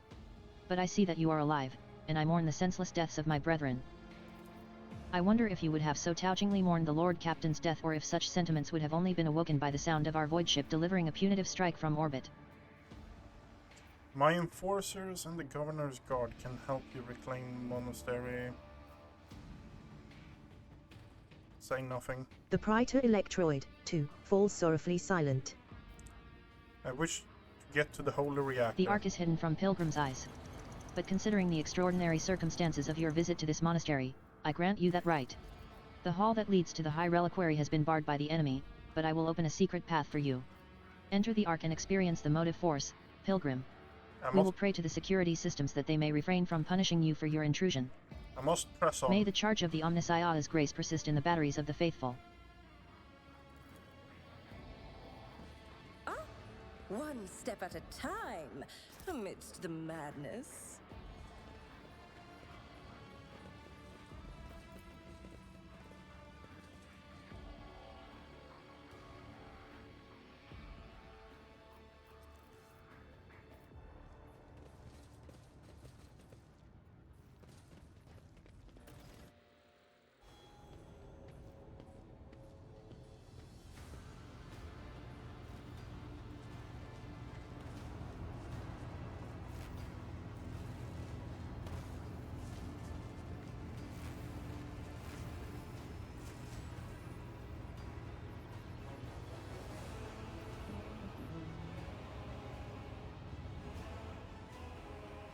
The face of the woman who stands before you is hidden behind a grotesque barred mask.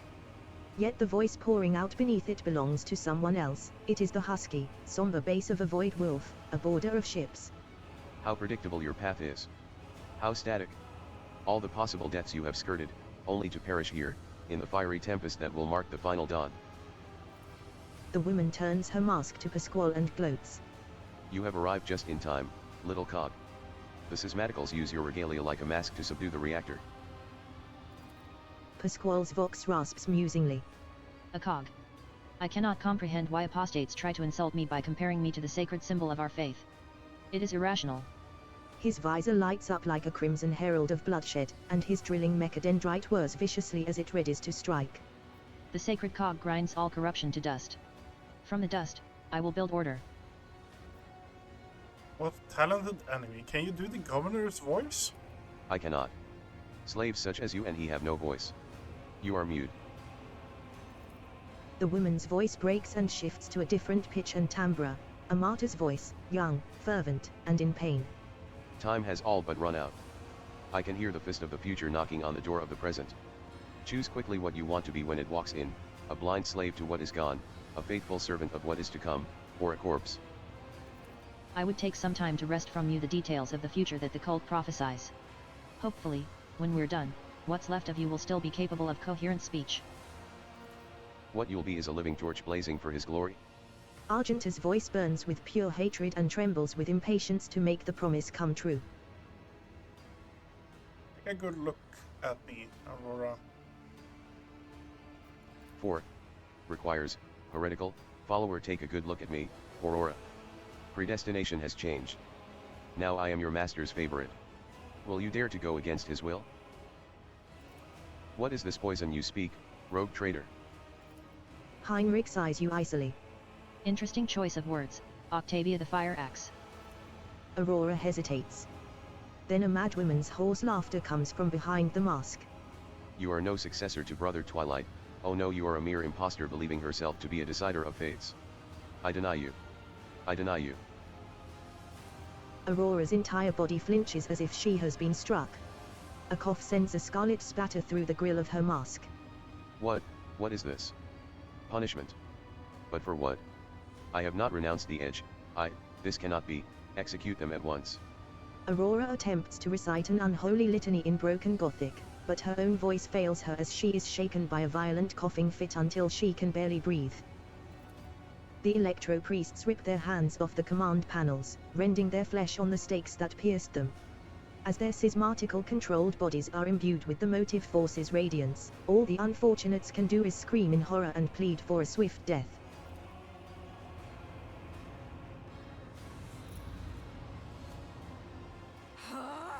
Another annoyance. Let the blood flow.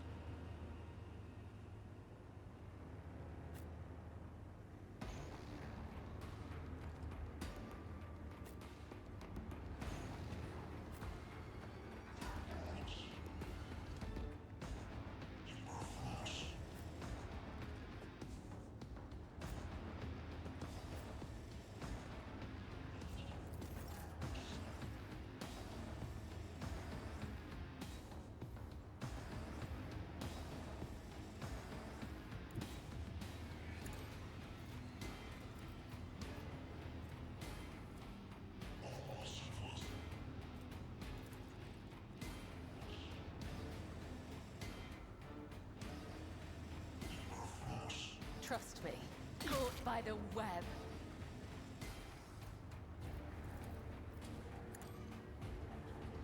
Killing brings me no pleasure. I shall not fail. The shadows will see it done. Let your soul be purged. Trust me. Death is a blessing.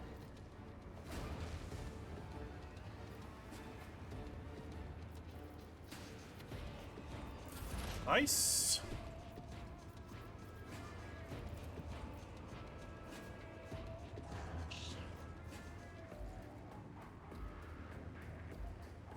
Shattered foes in my wake.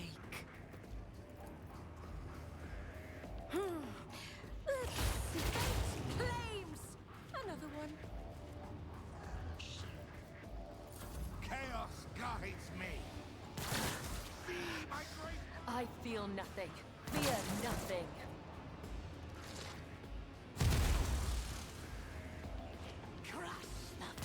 I've suffered worse.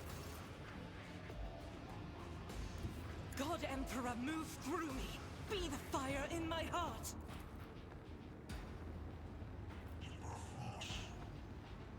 As the Emperor commands, I act. Doubt is for the weak.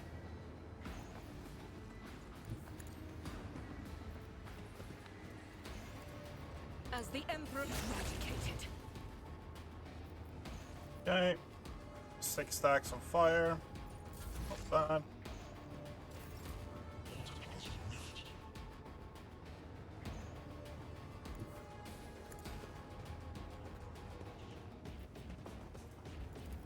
It will be done. One fewer turn. At your beck and call. Come on. Oh, you actually hit it!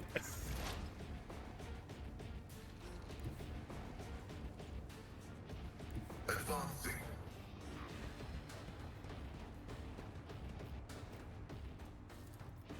Running binary.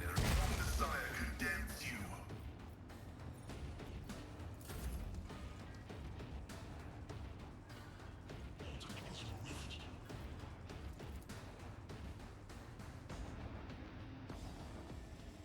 I need a foothold. Let's see to it.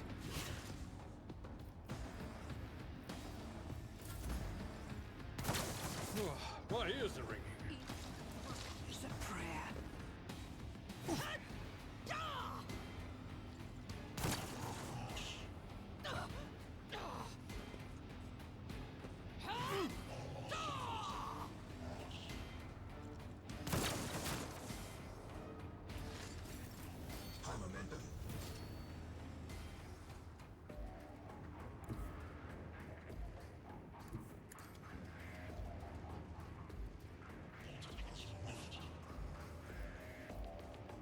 As the tenants demand. Ha!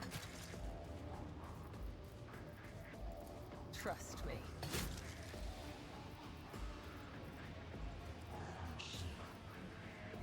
Okay.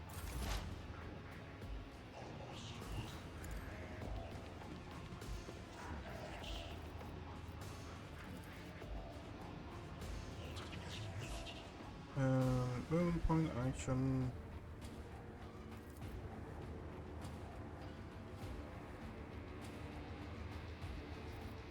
Oh, it counts as an attack. Okay, I need to rethink how I actually do it.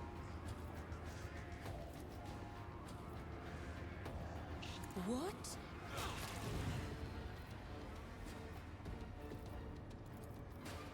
Another stroke of genius!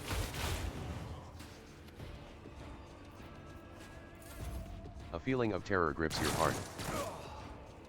I've suffered worse. Oh, that's a chaos spawn. Is a reward.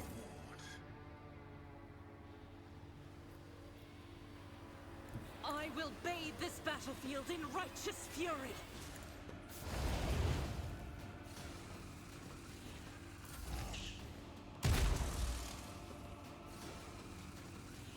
Ice crystals appear in the air. Strike me again. See what happens.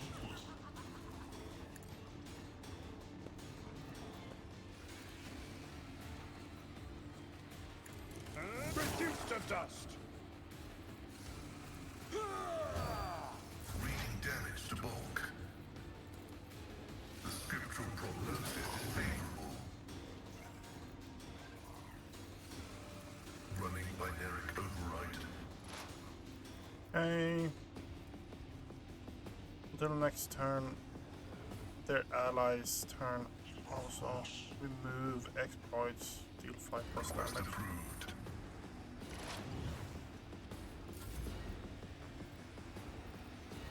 I won't object to it.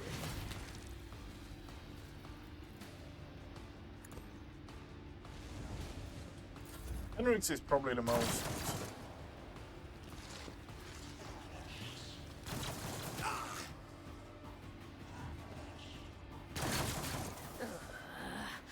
I will not die in dishonor.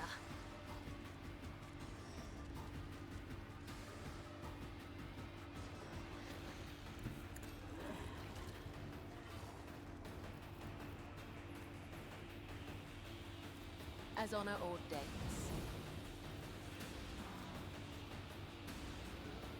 Area 17 to 20. I shall not let your soul be purged. As a tenant.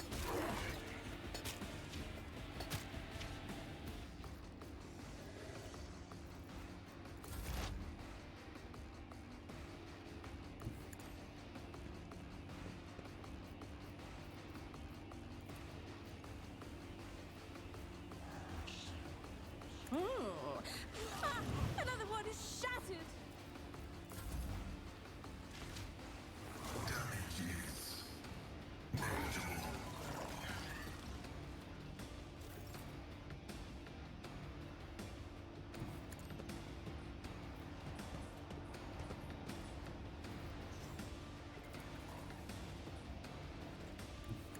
I think we need to stop using war powers. Another scar to my collection.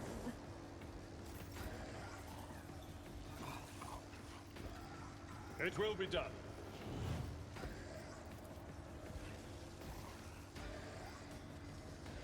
I've seen worse battles than this in my time.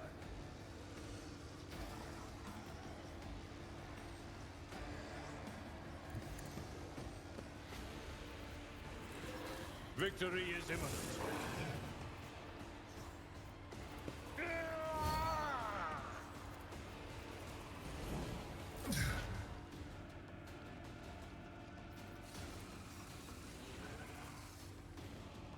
The Omniscient comprehends all.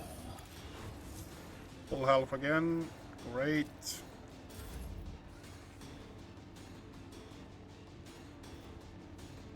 I'll put my psychic abilities to use.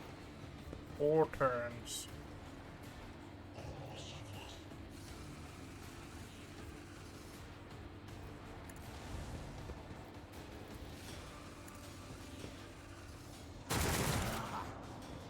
Oh, you actually hit him.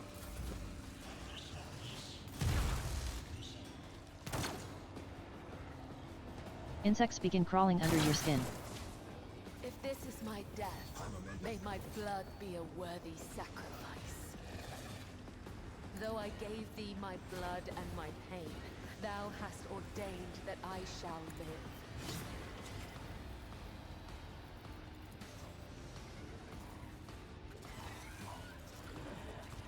Items of death from above. Let the blood of the wicked be shed as thou hast willed. Killing brings me no pleasure.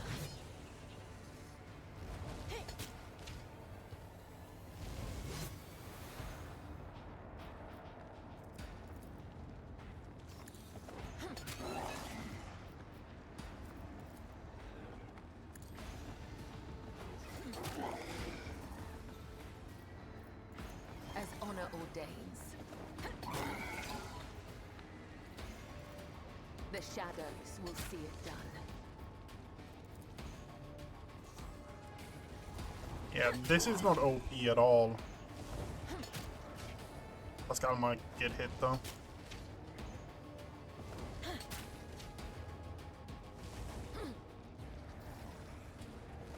Death is a blessing.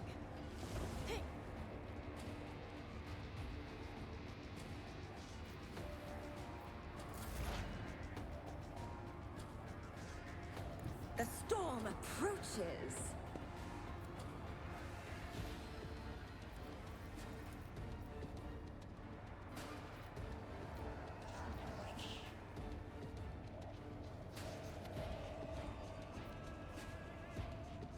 Oh,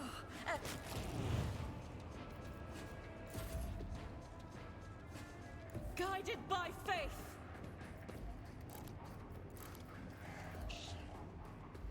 That is not the Emperor's will.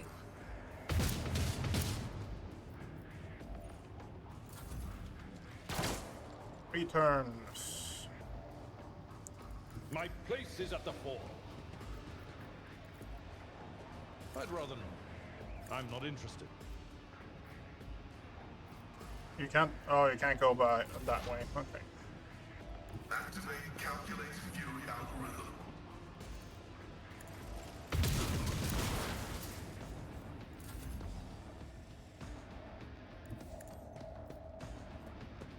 Not sanctioned to do this.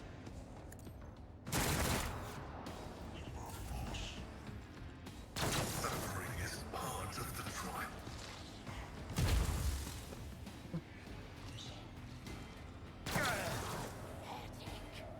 The warp is deaf to my prayers. Brace yourself, ouch.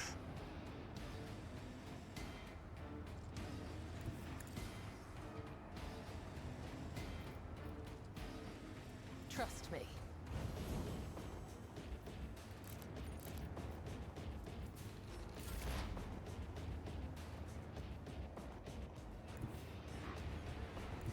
step by step, I lead.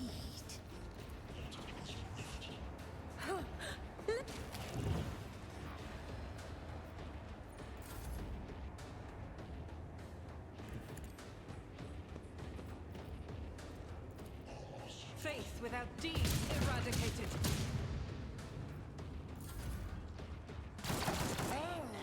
Ouch. Me again. See what happens. Follow my lead. Okay, my character is 100% bonkers. It will be done. At your beck and call.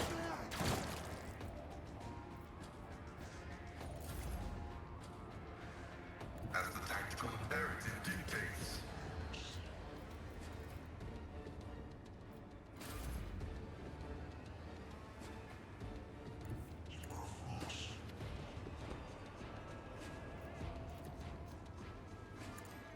The Inquisition sends their regards. More trouble than it's worth.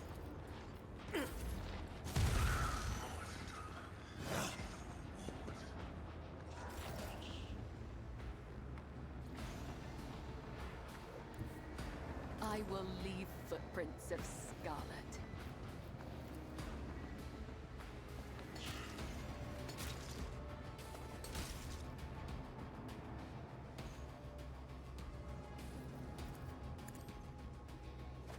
Killing brings me no pleasure.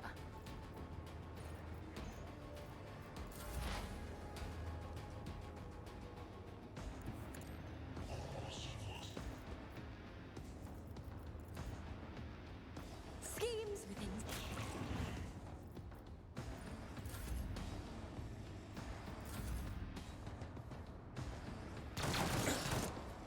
Ouch.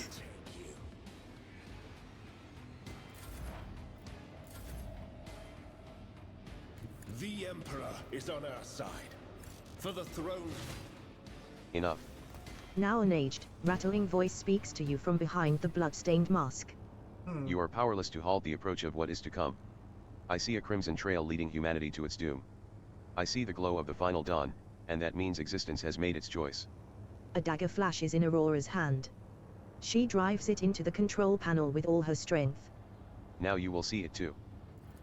A blinding voltaic arc bursts forth from the broken control panel and strikes at Aurora's uncanny mask. Its metal heats up. Smoke billows through the bars. With a howl, the cultist collapses. The light is gone. Was that it? The final dawn? But why was it so different from what our teacher promised? Aurora shakes her head blindly. Her voice is now the voice of an ordinary middle-aged woman, frightened and in pain. You will pay for this. You will. You. The woman's body goes limp and collapses to the floor. Her iron mask hits the ground with a dull thud. Pasquale examines the corpse with contempt, then concludes dryly. Confirming purgation and termination. Heinrich grimaces in disgust. The heretic took her secrets with her. Pity. Heinrich approaches Aurora's body and leans over it. A minute, please, Octavia the Fire Axe. I need no more than a minute. Inspect the control panel damaged by Aurora. The cogitator is probably well beyond repair, but your attention is drawn away from the sacred machine and toward the dagger sticking out of the control panel. On closer inspection, it turns out to be the lavishly decorated handguard of a sword whose blade has been pried out. Its pommel is decorated with a strange adornment resembling an eye covered by a scaled lid. What remains of the blade has a blue sheen to it, the same tint as Conrad's weapon during the mutiny on your void ship. This is no human-made object. It was grown from wraithbone, a material favored by the Aldrai. As you lean over the shard, you suddenly hear a multitude of voices. They blend together and individual words are distorted, as though they are mocking your attempts to grasp their meaning. The nagging whisper is like the burning red scratch of an unholy claw upon your mind. 1. Heretical, surreptitiously take the sword shard. Yep. When you touch the abomination, the whispers in your ears become louder and more bloodthirsty. You pocket the trophy surreptitiously, just before the interrogator appears at your shoulder. Heinrich gives you an appraising look, then shifts his gaze to the cogitator's control panel. An impressive blow. I suppose whatever she used to breach the frame was melted by the impact of the motive force. Rogue traitor, on behalf of the Holy Ordos, I thank you for your cooperation and release you from requisition. From this moment on, I am at your service. I am ready to come aboard your ship and head for Footfall as soon as you deem it possible. That is, if you do not have other business in this system, in which case I am prepared to assist you in its prompt resolution. Remove Aurora's mask. The iron helmet is firmly attached to the heretic's flesh. Her face is impossible to make out in the darkness behind the bars of her mask, but after peering at it for a little longer than necessary, you wonder if, for a moment, you saw something move. Let's finish cleansing the monastery. Executing. Let the Omnissiah given motive force flow and all obstacles in its path be eradicated.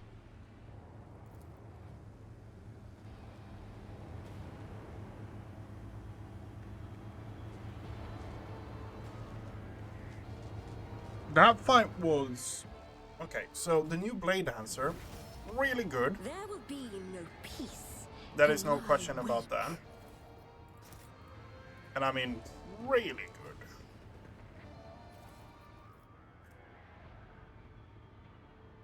A glass prism cross final down along to their cultivator. If through that your vision begins to deceive your mind, showing that what was instead.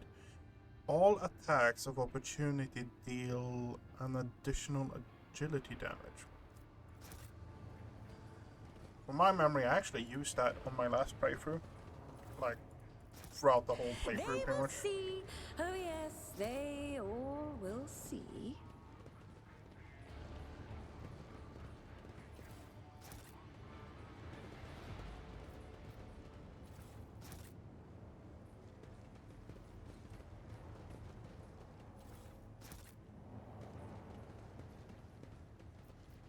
Okay.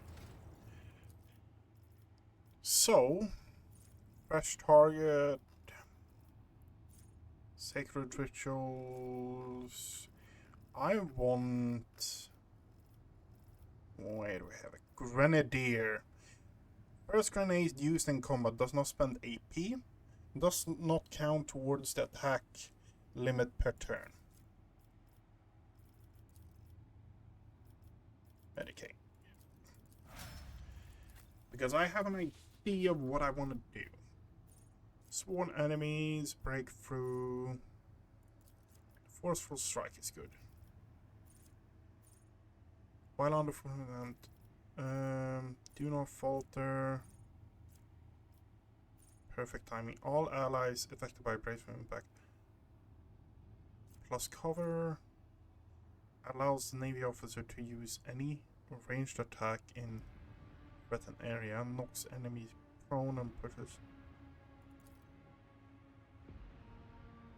Okay.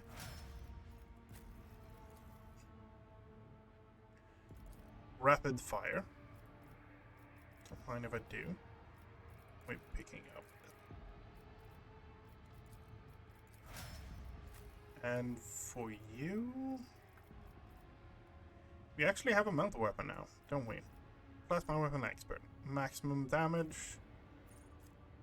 Solid projectile. Nimble. Melter weapon. We're going...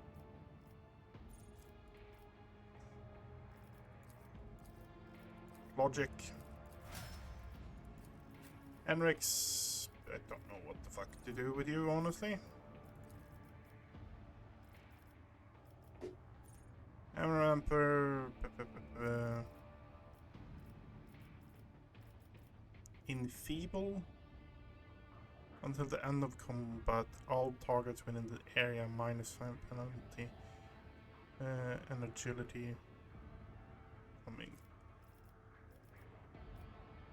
Shield of the Emperor. Starting next turn, all allies affected by Word of the Emperor increase their deflection.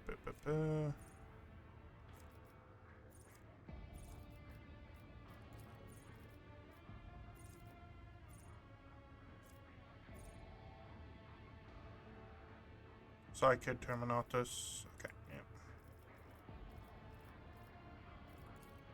Psyche Minoris.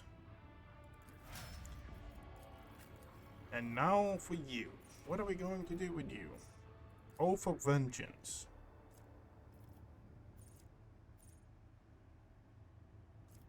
Oath of Vengeance. Blade Dancer select an ally until the end of combat. Attack made by the Blade Dancer against who already have been attacked. Who already attacked that ally gain. Okay, yep. Finding blades.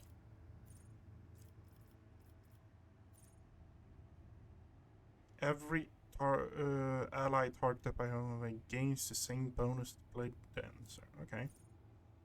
Whenever the Blade Dancer is healed from for the first time in a round, they are healed for an additional plus toughness.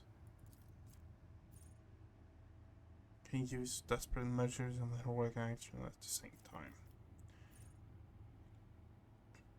Deals additional damage. Okay.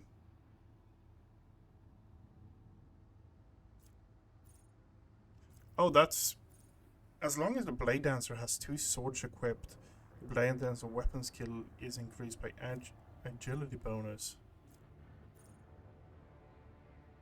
Gain free agility for every injury they are currently suffering.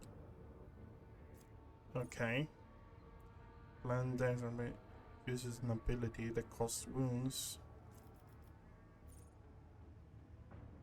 Death from above deals double damage to enemies that have less than 50% health. Yep. That sounds good. Okay.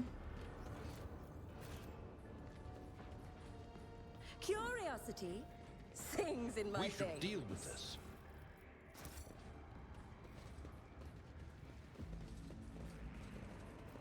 Okay. We're now done here. God, it's already been 3 hours.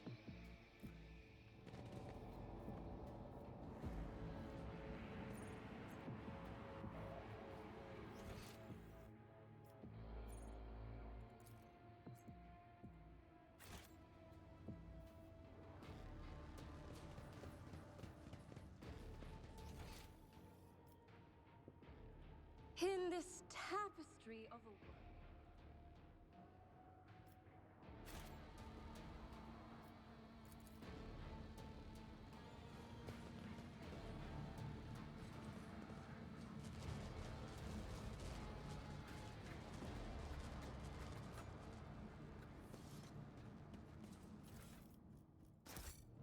Oh, and now we're leaving.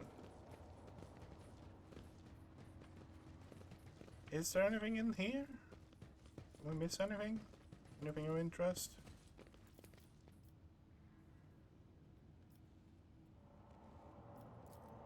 Access received. Successful. Oh? What lies beyond? We have a short staff. That might be an upgrade to Hydra. Leather armor. Yeah, no.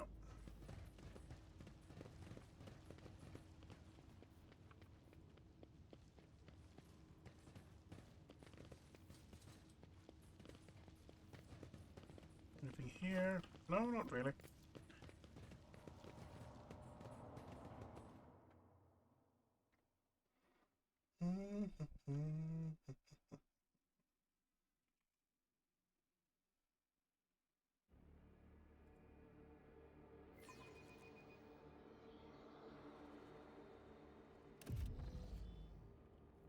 There will be no peace in my wake.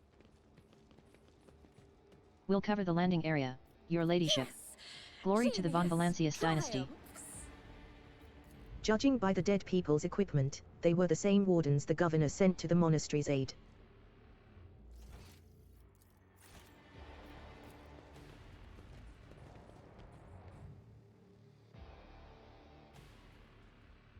And we're back on the ship.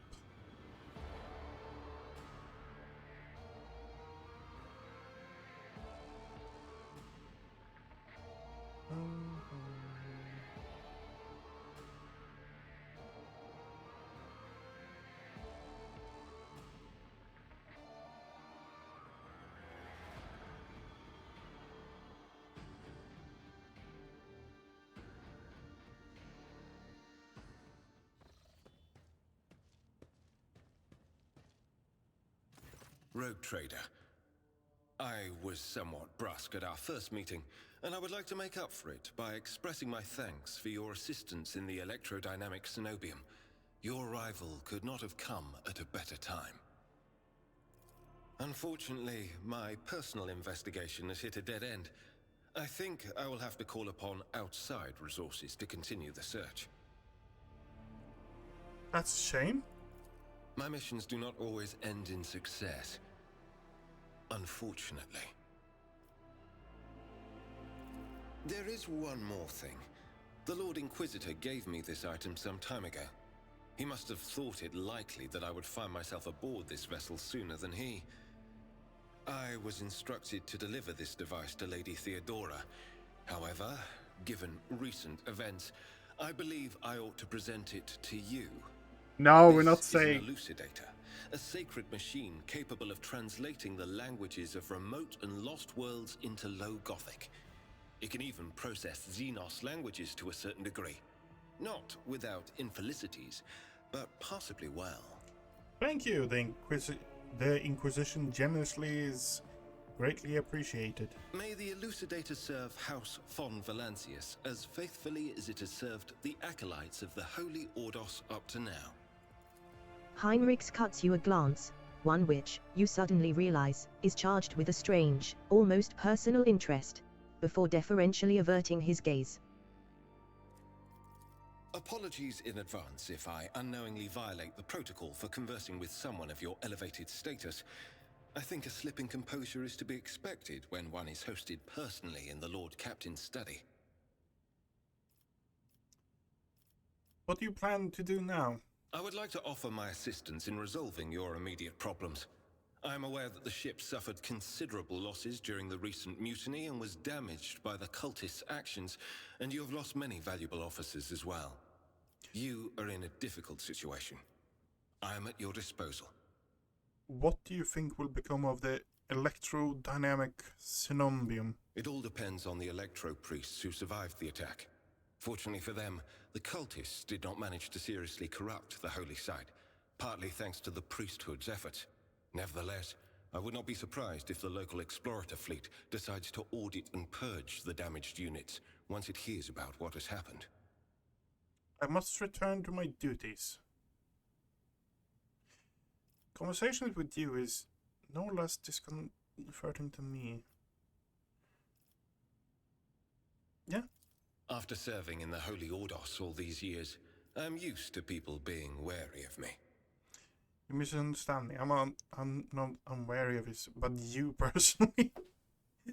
A little more on the pious triplet will turn into something much more seamlessly. One cannot blame the Imperium citizen for fearing the Inquisition. Such a fear sometimes indicates that a person has something to hide. Lack of guilt proves nothing. Even thoughts can be dangerous heresy. I must return to my duties.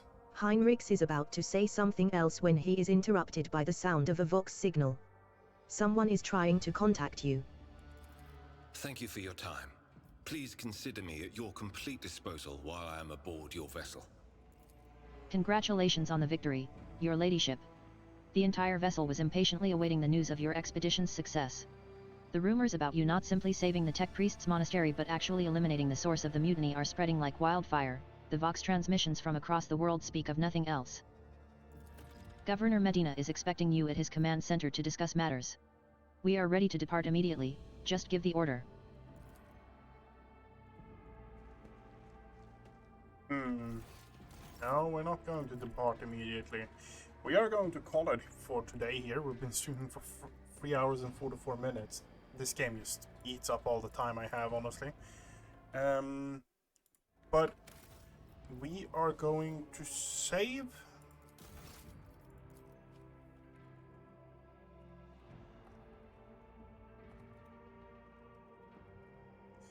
We're going to save. And we are going to pick this up tomorrow evening. If you actually like what you've seen today, I am probably going to upload the first, our first stream to YouTube tomorrow, or publicly. I have a bit of fiddling around with it, but I'm going to be live try to be live every evening at 6 o'clock Central European time. And right now, we're going to be streaming Rogue Trader. We might pick some other games, but that's life. Right now, I want to wish you everyone a good night. And thank you if you're actually still here.